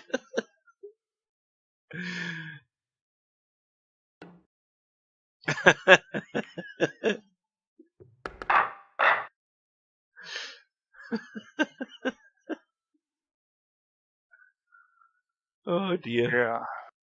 I think, you know, to me, the greatest 9-ball player of all time was Earl Strickland, and he tended to play a little bit more area shape. I wouldn't say his style was really super precise, but it fit well for 9-ball. I've been watching a lot of the old matches, watching Earl play, and it's just amazing when he gets it rolling, the way he plays. Well, Spectre Don broke off in rack number 5. He's come up dry. Got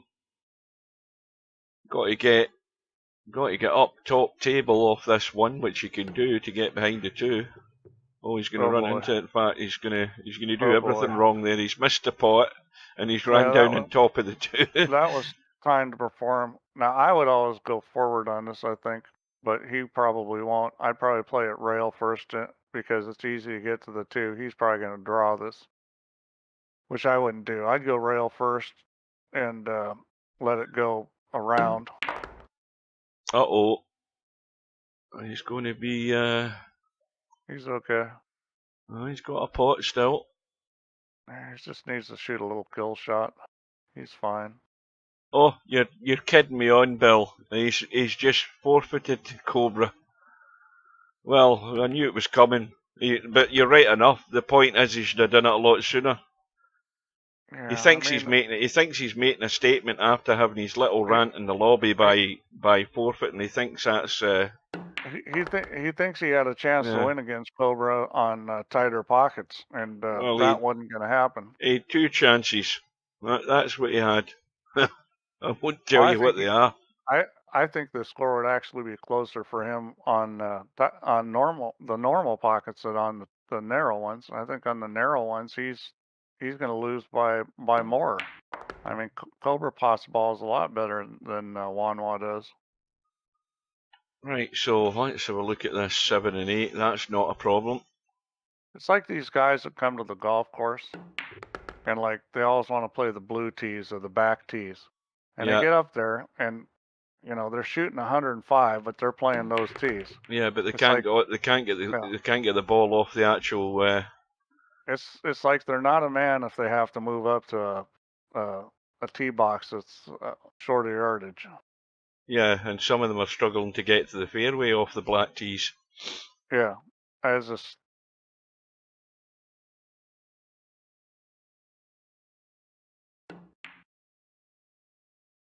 Oh, that may not go in.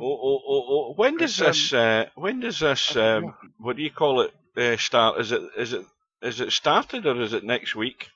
Are you talking about the Solheim Cup? No, the Ryder Cup. The Solheim Cup. Week. Right. So it's the Solheim Cup this week, and then the Ryder Cup next week. Yeah, and Europe, who was heavily favored in the Solheim Cup, is behind 5-3 right now after the first day. Oh well, there you go. And where's that getting played? It's in Spain. Spain. Well, at least they'll have half decent weather, I would think. It's someplace in Andalusia. Looks like a really cool course. I mean, I like the looks of the course. Semi-Pro says he will play Stubb instead of Cobra. What, you want us to boot Cobra out the tournament, aye? Yeah, why don't you tell him bet all your V dollars? Chimpy back into the lead. Has.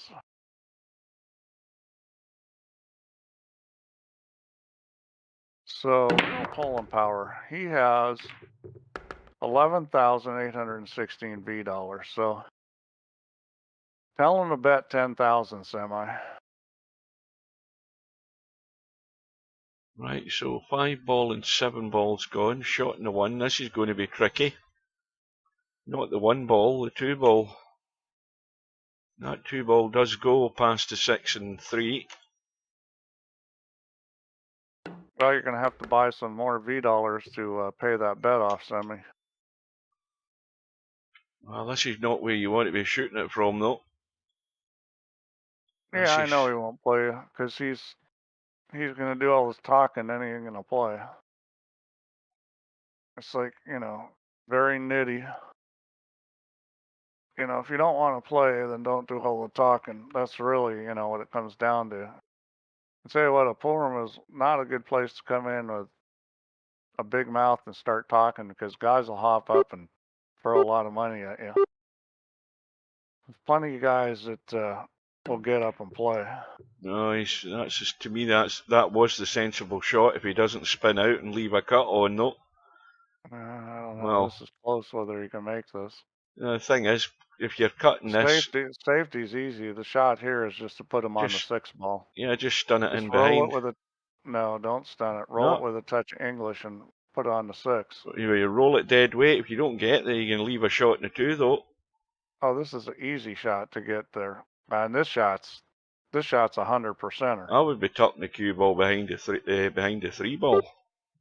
I'm trying to get there. This is 100% to get it on the 6.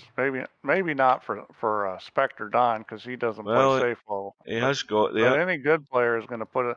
Yeah, he kind of got a little lucky too the way he hit it. I mean, he had to bump the 3 ball to get there. But yeah, that was really an easy shot, and that is no good. So I think they were far better. I think he was so tight that I don't know whether he could get any angle off the rail to kick that to. I think that's why he resorted to that. I don't think Chimpy's idea of playing safe was bad. It's just you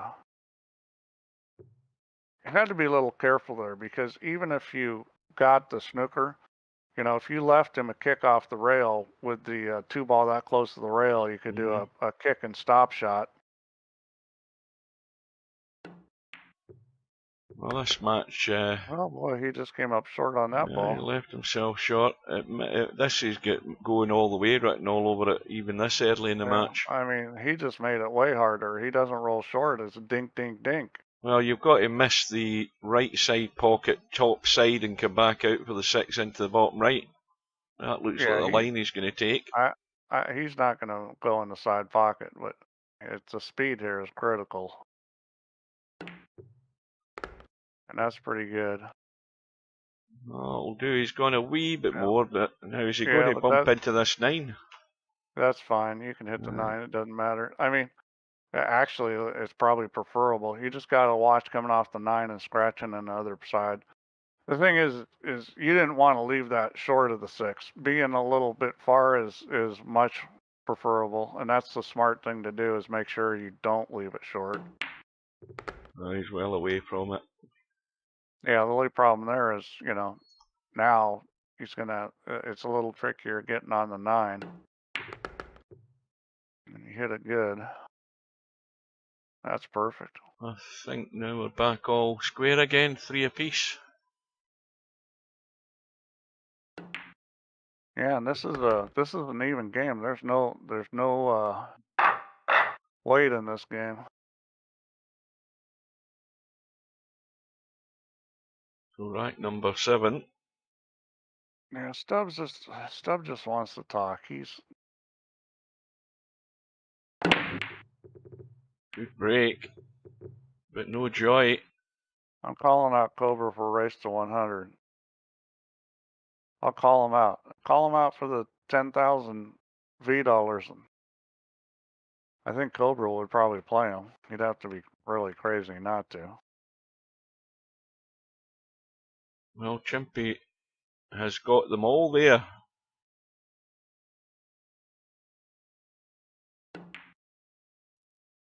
Oh dear. And he's fallen at the first hurdle. Oh, that hurt. That's not a good sign at this time of night for Chimpy because, again, he's an hour ahead of me, so he's 11:15 his time. He may be getting tired. I mean, this is just pretty much a connect the dots table at this point. Stop shot,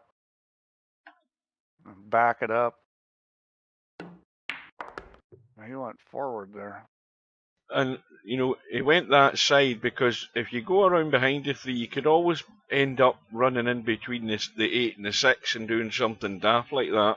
Well, he was pretty straight on it. I thought he'd just shoot a stop shot, but now he's going to come back to the left. And that's a little bit of a funny angle.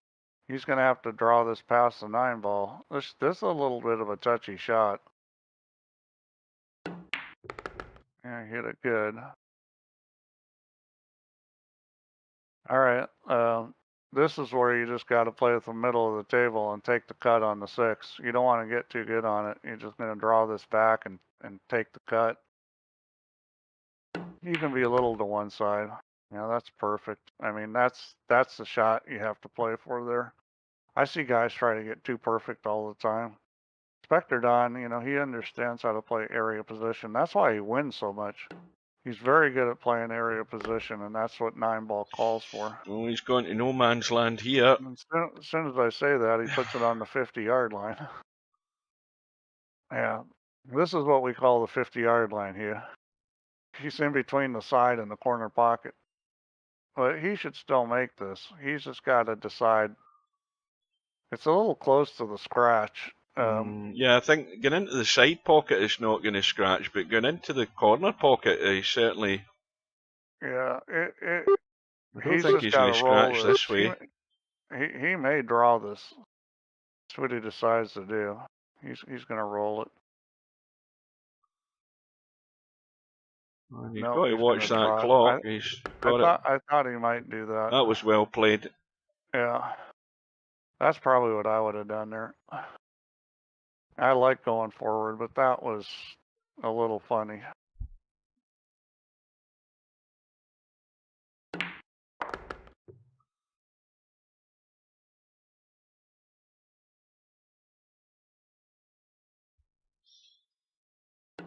Well, that kind of hurt. Chimpy missing that 1 ball in this wreck. Now, is that Spectre on into the lead for the first time? He's certainly in the lead now, but I don't know whether that's the first time he's been in the lead, or whether they've just been sharing him backward and forward. I don't know. But, he's out for revenge, remember. Chimpy done him 7-6. Big break, and it's not looking like he's making anything. The good news is he didn't leave a shot. Now, you see, I would just play down. I would push out to the 6 ball, you know, down on the bottom rail, and just leave a 1 ball like that. Yeah, that's actually a pretty and probably get put back in. But what I would do is then my escape route would be overcut the 1. If I'm playing from down here, I'm overcutting the 1 to that rail, sending it to the 2, and going into the corner and down. Yeah, that's a reasonable plan. Except where this cue ball is, it's just gotten trickier. I think he's going to get this 1 back. We'll see. Well, I think there's a chance it will be given back here, but the safety shot's there for Spectre on if he wants to take it on. It's tricky because getting the speed right and not hitting the titty on the side pocket, there's a lot of bad stuff that can happen on the safe. I'd give this back. You can tweak this so that you're going well short of the side pocket with the cue ball because you want to come out between the 3 and the 5. Well, but that's tough because there's a lot of big holes there to sell out. He took the bait. Stubb would have done the same thing. He would have took the bait as well. No, Chimpy did take the bait because Spectre Don pushed out. I would have given that back. That was a bad situation, I think. I mean, was there safety there? Yeah, but it was far from guaranteed. It was a tough shot. Well, this could end up awkward in the 2 ball if he catches any of that 4. He's avoided it. And that's come up very nicely indeed. Perfect. Yeah, he's out. Well, he's going to have daylight, I think. Yeah, he got kind of a funny angle here. He thinks he can go forward. He probably can. Oh, I was going to ask you, have you been to Japan, Steve? No. No. I have not been to Japan. I watched a video. I sat for like what was it, 40 minutes the other day, and a guy had uploaded a video, and he was in Japan, and he was taking the fastest Shinkansen train that there is in the network, and he was going from the South Island right up to the North Island. I can't remember where he was going to, and he was filming it, and That was overruled. he was You showing mean one of their bullet trains? oh, this bullet train. You want to see the length of the nose on it, plus the fact the nose opens up, and the bullet train was actually joined to a second bullet train, nose to tail. And when they got to a certain station, the second bullet train disconnected, and it went on its way. And the one he was on was going further north. And when he got to the top of the first island, the bottom island of Japan, he then had to go through the longest road tunnel in the world between the two islands. It's 100 meters under the sea, and this is like 50 odd kilometers long. Unbelievable. I mean, the Japanese are just incredible. I mean, this bullet train, he was in first class, or what you call, I don't know what they call it, but it was first class he was in, and he's in this reclining seat where you can recline it all the way back and it doesn't interfere with the guy behind you. You've got all these little fold-out tables, and before he had got in the train, he went to the it's just a bit like the the Japanese railway stations are just like airports. I mean, you go in and you got all this food and stuff that you can buy. So he bought this box and he took it on the train with him.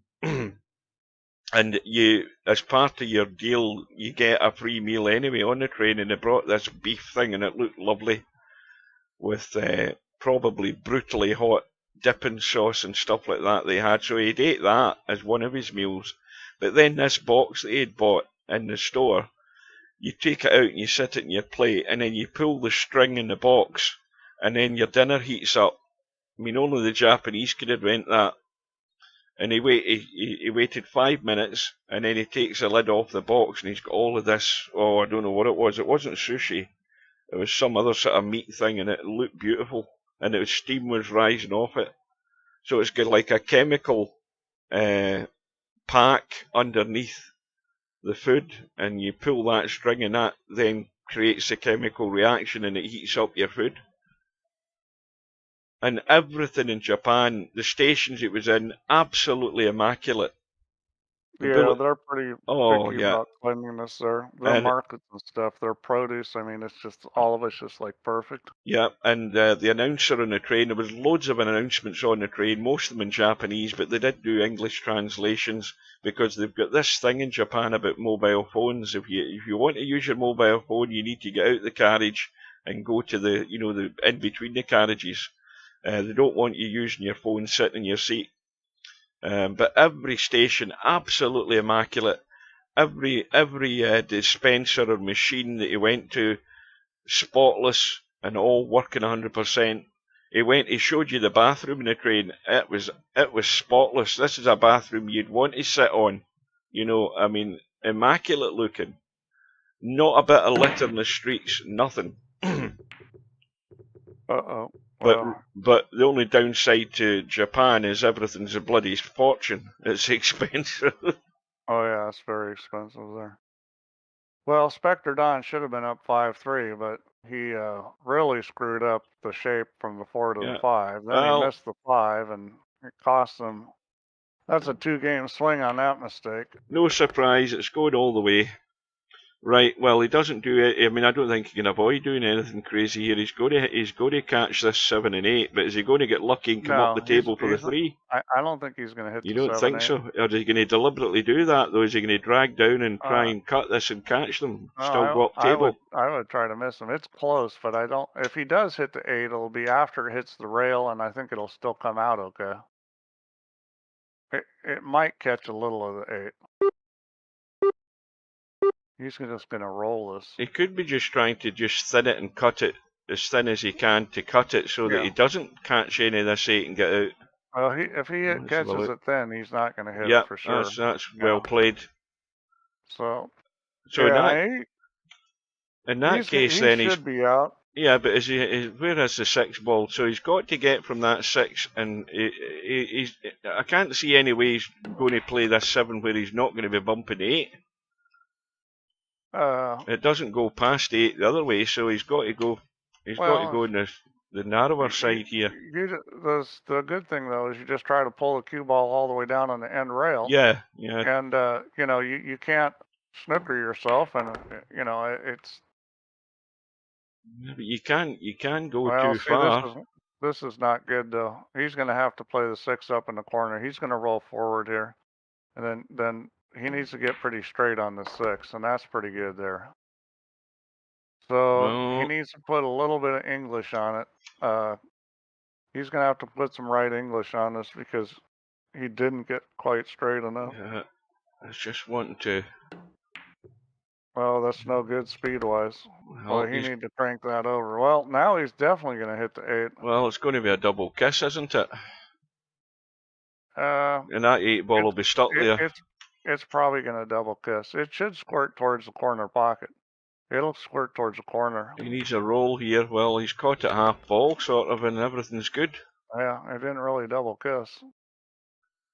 If it did, it wasn't much. Oh, you're right. I mean, Spectre, it is. This I can't remember what video it was, but you know, every time you looked, even if you look at the train was absolutely immaculate. Showed you the carpets on the floor, spotlessly clean.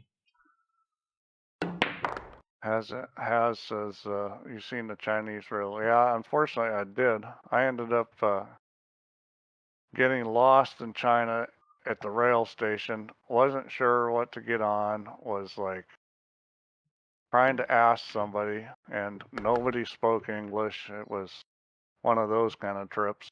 I was in Shenzhen. I finally found somebody there that worked there that spoke some English and figured out what to do. Actually, no, that time was a bus. It was a bus station. I could just imagine Steve going to Tokyo and spending, you know. Oh, China's worse because in China, you know, I had people swarming me when I was in the town. I was in Hong Kong and Shenzhen and Beijing, and I mean, I'm so tall, everybody wants to come over and touch me and talk to me, and you know, it was terrible. But I'm just imagining Steve going to Tokyo and then going into one of these capsule hotels and his feet sticking out the door because he can't fit in it. So, Tokyo, how about London? You get $300 a night, you get a closet. London's unbelievably expensive. Oh, you could pay a lot more than that. It depends what hotels you go to. You go to the Dorchester or somewhere like that. That's you know, a good few grand a night, depending on what room you want. Paris is the same way. It's ridiculously expensive. I mean, if you go out in the French countryside or the English countryside, it's real reasonable. Oh yeah, I mean, as soon as you go into London, it's really some great expensive. bed and breakfasts. There's some wonderful bed and breakfasts in the English countryside. Oh yeah, I mean, there's lovely little English pubs all scattered throughout the villages. No, I'm talking about bed and breakfast. Yeah, you get bed and breakfast in there. You know, and the English are more formal. They do things like, you know, you're going to come down and have dinner in the bed and breakfast, and you got to wear your sport coat, and you know, it's kind of cool. Oh, good evening to Blind Hog. Well, if we're talking about what I'm saying, that's all Memorex. The stream is live. It better be, because it is live because it's 10:30 and I'm almost unconscious. Yeah, I love England and Scotland. I had a great time there every time I went. I have never been to Ireland. That's someplace I really want to go. Oh, I dare say you probably, if you dig deep enough, you're bound to get roots. Every American's got Irish roots or Scottish roots somewhere along the line. Oh, I do. Yeah, I do. Scottish, Irish. Well, I'll tell you what I want to do is I want to go watch the TT. That's what I really want to do. Oh, that's insane. You don't need to watch the TT, Steve. Just go onto YouTube and watch that video that I watched. Oh no, I watch the TT every year. I love it. Frightening. Those guys are insane. They've all got a death wish. That's one of my bucket list things is go watch the TT. Isle of Man. I went to the Isle of Man in 1972. It was. I think that was just after the big. There was a big major fire that they had in one of the big. I think it was a casino or something. I think there was a few people lost their lives, but anyway, I went in 1972 to the Isle of Man, and it was just after the TT had finished. But that is the most scariest race that you'll ever see. I mean, it's a death trap on that circuit, 37 miles, and you've got dry stone dikes at the side of the road. Next year is going to be exciting because Michael Dunlop is going to break the record. He was very close this year. And it's amazing. It really is frightening with a camera on the bike, and you're sitting there, you're actually cringing, and you're screwing your face up, and he's ducking down, the knees nearly hitting the curb at 150 mile an hour as he's going through a village. Well, you could call it a village. It's just a blur. It's definitely a very dangerous race. I mean, you gotta have some big stones to do that. Well, have. I think you're right. This is going to the end. Yeah, we're 5 apiece here. Nobody wants to win it yet. Spectre Dawn should be back in front. So you've been to the TT house? Yeah, because that's. I mean, you think about the type of people the type of people that go to watch the TT. Every one of them is bikers. That's. I'm not a biker. In but their blood. I'd love to go. I love racing. But they're like a proper. I'm not talking about Hell's Angels. They're proper bike enthusiasts. But they're not thugs. I've been to multiple Formula One races. I've been to a lot of IndyCar races. I've been to a lot of NASCAR races. I've gone to we have midgets and sprint cars. I've been to tons of those. I mean, I've been to a lot of races. Only a couple motorcycle races.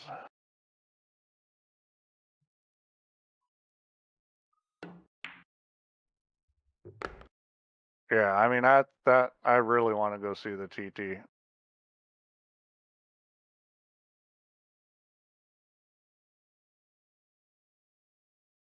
The one there's I think there's only a couple of places I remember about in Isle of Man. There's Onchan, Onchan, which is the sort of next little town outside of Douglas, which is the capital in Isle of Man. I went to the Laxey Wheel. I remember going to it. Went up Snaefell on the mountain railway. Did all the usual things you would do if you go to the Isle of Man. Well, it's the actual racetrack. It's split in a bunch of sections. So they have names for all the sections. Oh yeah. So you can when you go look at the times are all by the sections. There's a bunch of them. I mean, it's like it's like a dozen. There's probably about 10 or 12 different sections on it. Yeah. So you can look at the live timing because you can watch. You can get all the live timing while it's being run. Yeah, that wasn't so great a shot. You gotta pay for the stream. That was not such a good shot by Spectre Dawn. I think he was obviously trying to use those balls to cover the one, but the one ball's just squirted out. But Chimpy hasn't got it. Now he's got second prize though.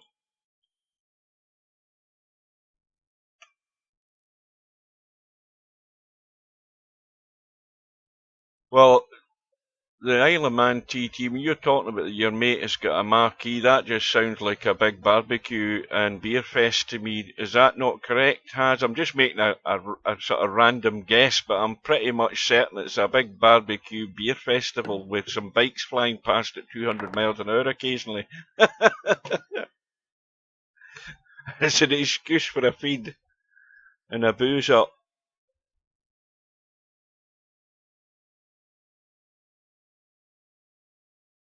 Well, out with the jump stick.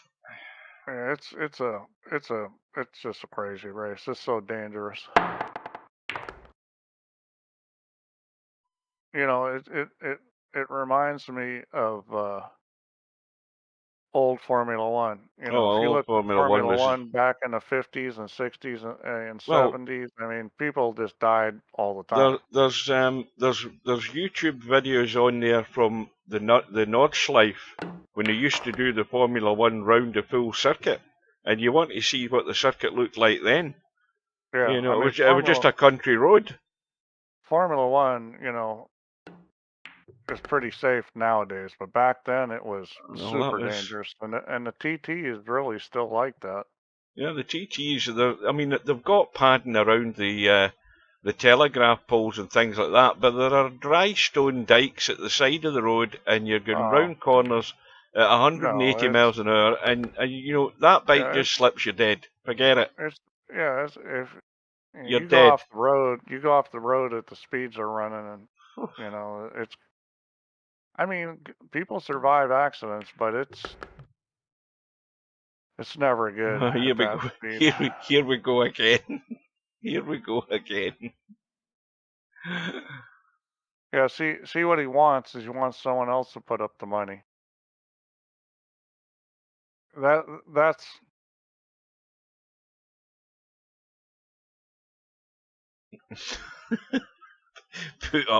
put the 10,000 up for the Cobra title race to 100.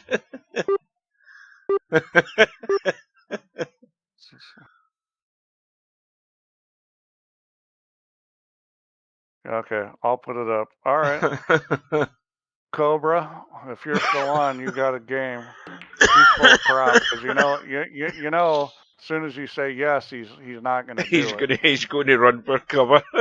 God, it's so predictable. Oh dear, I need to blow my nose. Oh. I mean, how long is that now? That 3 years? Is it longer than that now? It must be 3 years. Whoa, what just happened what the there? hell's happened That here? That was a miscue. He just miscued. Yeah, what was he trying to do though with the He was cue trying ball? to hit it with a lot of English, and he miscued. Well, I think he was putting inside on it. What you really want to do there is put outside on it and go 3 rails to get on it. I mean, I think he was playing the wrong shot. Well, there we go. We're back all square. Yeah, we're definitely going to this. There's no way this isn't going hill. Stubb wouldn't last 15 minutes in the pool room. He'd become the laughing stock of the pool room pretty fast. Well, Bill's got the right approach. He feels honoured that Stubb let him beat him. I'm sure that'll make Stubb feel better. You can't make this up.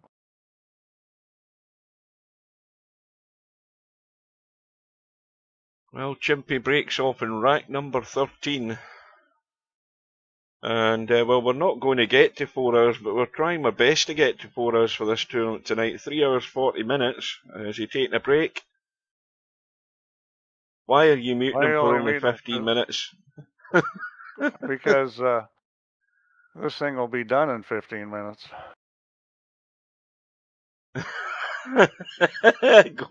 Goes for you as well.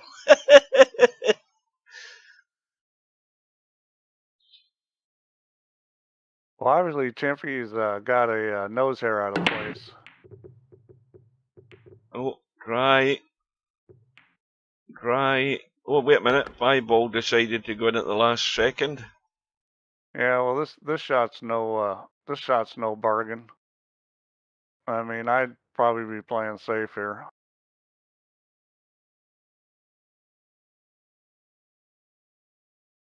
Well, where are you going safe here, Steve?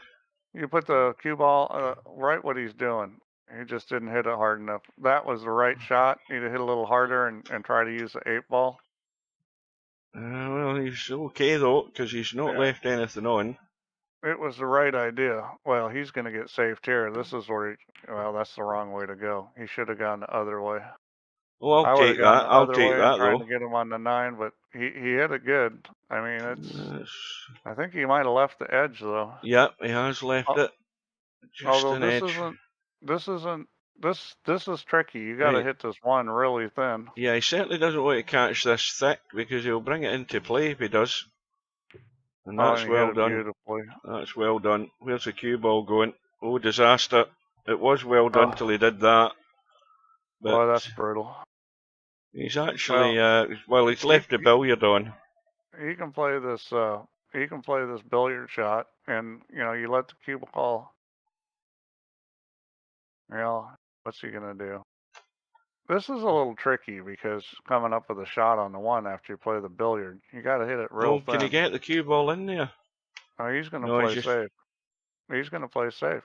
He had the cue ball in there, didn't it go in there? Yeah. If he can get it in there, he should play safe and pin him on the 4 ball. I think the main problem is he probably couldn't get the 1 ball away though. Well, the problem is that's not a good safety because now he's going to get in trouble potentially. Because you can put this ball on the end rail, go 4 rails. Well, he didn't opt to do that, but that's pretty good shot if you can't see the 1. I don't think he can. Well, he can see the 1, but he can't get away from the 1 where he is. I'm not sure you can even see it. It's tight. I think you're right. I think he can. He's just gonna roll up on it. The billiard on again. Let's have a look. It is, but billiard's definitely on. if you're gonna play this billiard's actually sitting better because you can get the 1 ball off the rail. Play that billiard and draw it and shoot the 1 in the same pocket. Well, he's not interested in it, the look of it. No, he's trying to duck for cover. This looks good though. This looks good if it keeps going. No. He's certainly not potting anything here, but and he can only see partial the 1. He'd probably be easier rolling down to the short side off the rail. Well, that's no good. Kind of surprised he didn't try to get the 1 ball down table the other end. He's probably gonna pay for that. How's that 3 ball sitting? That 3 ball is well, it will go. You've got to be good on it for that 3 to go. Although this shot is a little tricky here. I will tell you that right now that this safety is tricky. He opts just to bump it, which normally isn't that great an idea. He's going to try to probably put him on the 6 ball here. Yep. Oh, that was almost really good. Well, you'd almost have to shoot this except for the fact that you can't get on the 2 ball, so he's got to play safe. Well, why not try the bank off the 3 ball? It's a big pocket. Well, because it's hard to get on the 2 ball with that 1 ball on the rail like that. You're going to be banking the 2 ball if you try to bank the 1.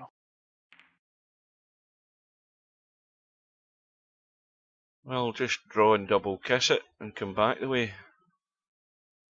Yeah, that shot was a little tricky. Like, he can use the 8 and 7 here. He's got an angle where he can get down table. Yeah, that's what he's gonna do. Trying to get the line. It needs to spin off that rail. Oh, I don't know that he's got there. Has he got there? Not. Nope. Nope, he did not. Well, this is no simple shot getting on the 2 here. It doesn't look like he's even going to try. Maybe he's trying to play maybe he's going to play the 2 off the 3 next. He might be playing for that. I think the 2 will go off the 3. I think that's what he's going to play. Go back the way. That's well done. If it bumps, it needs to bump. Oh, not quite. Well, out with the jump stick, but I think he's too close to jump this, isn't he? Or too close to not landing top of the 2.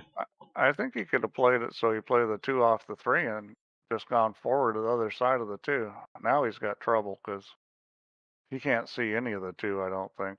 He's going to play the jump shot. That was always a problem with that. Now he's corner hooked. Going from bad to worse, I think. Well, this is, you know what? The shot here is a 2 railer on the 3. You hit real close to the corner pocket down there. And maybe with a teeny bit of English, he's going to try to jump it. I'd play the 2 railer on the 3 ball here. He obviously doesn't know that shot. Oh, he knows that shot though. He knows that one. Wow, what a shot that was! That's a good out. What a shot! We never saw that coming. I don't think Chimpy did either. I think he got lucky. I don't know that he played it. I think he was just happy to hit it, but he'll take the end result though. That was Spectre Dawn. It wasn't Chimpy. Spectre Dawn is in the lead. I thought it was Chimpy that was at the table myself. Well, Chimpy, that happened to Chimpy. Bad karma for talking mean to me.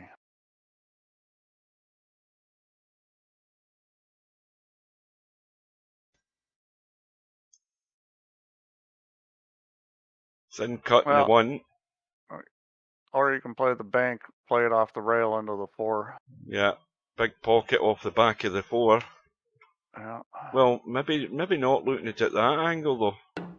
Yeah, he's cutting Went to and the he hit cut. it perfect.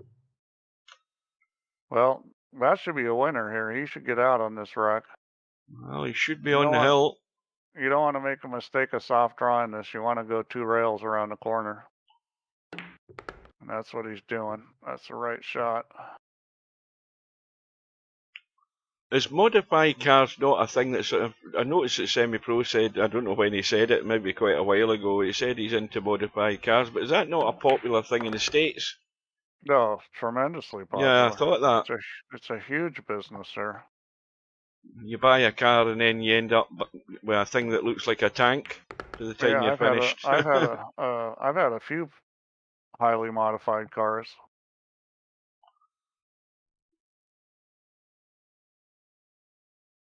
Well, it might not be going all the way. There's still obviously the chance it could, but Spectre Dawn's getting a 2-rack gap at the right time.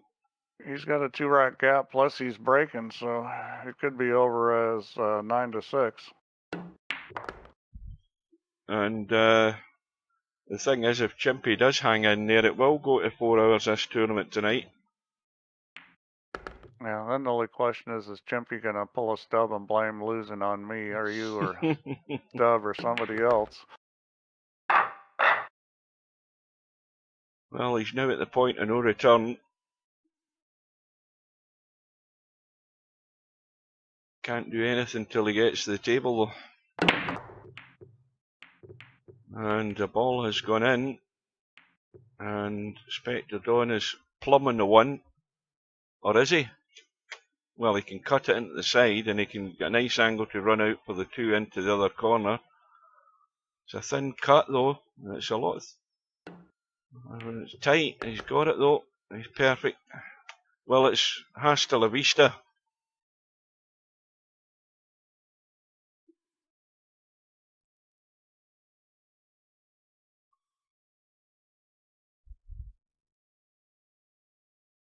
Have you seen the clip on YouTube? Arnold Schwarzenegger's doing I think it was a charity thing, and the people are all getting into the sort of Madame Tussauds waxworks thing, and Arnie's standing there done up as a Terminator, and people are going over to get their photos taken, and the next thing you know, Arnie's got his arm round their shoulder. They're all running a mile.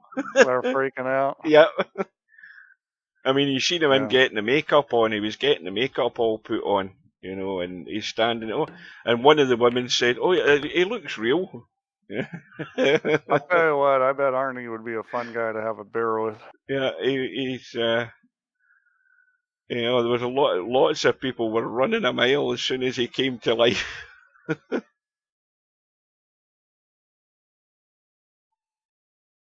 well, this is the shot right here. Oh, it's all over. Well, done. We thought it was going all the way, but Spectre Dawn came through again for the umpteenth time. I'd go forward with right English here if it was me, because you can get it to run on a good line for the 8 in the side. Yeah. See what he does. He's just going to shoot in the corner, which is fine. And he's a little bit inside the 8. He's just going to go forward and let it run out. Forward, yeah. It's a simple thing to do.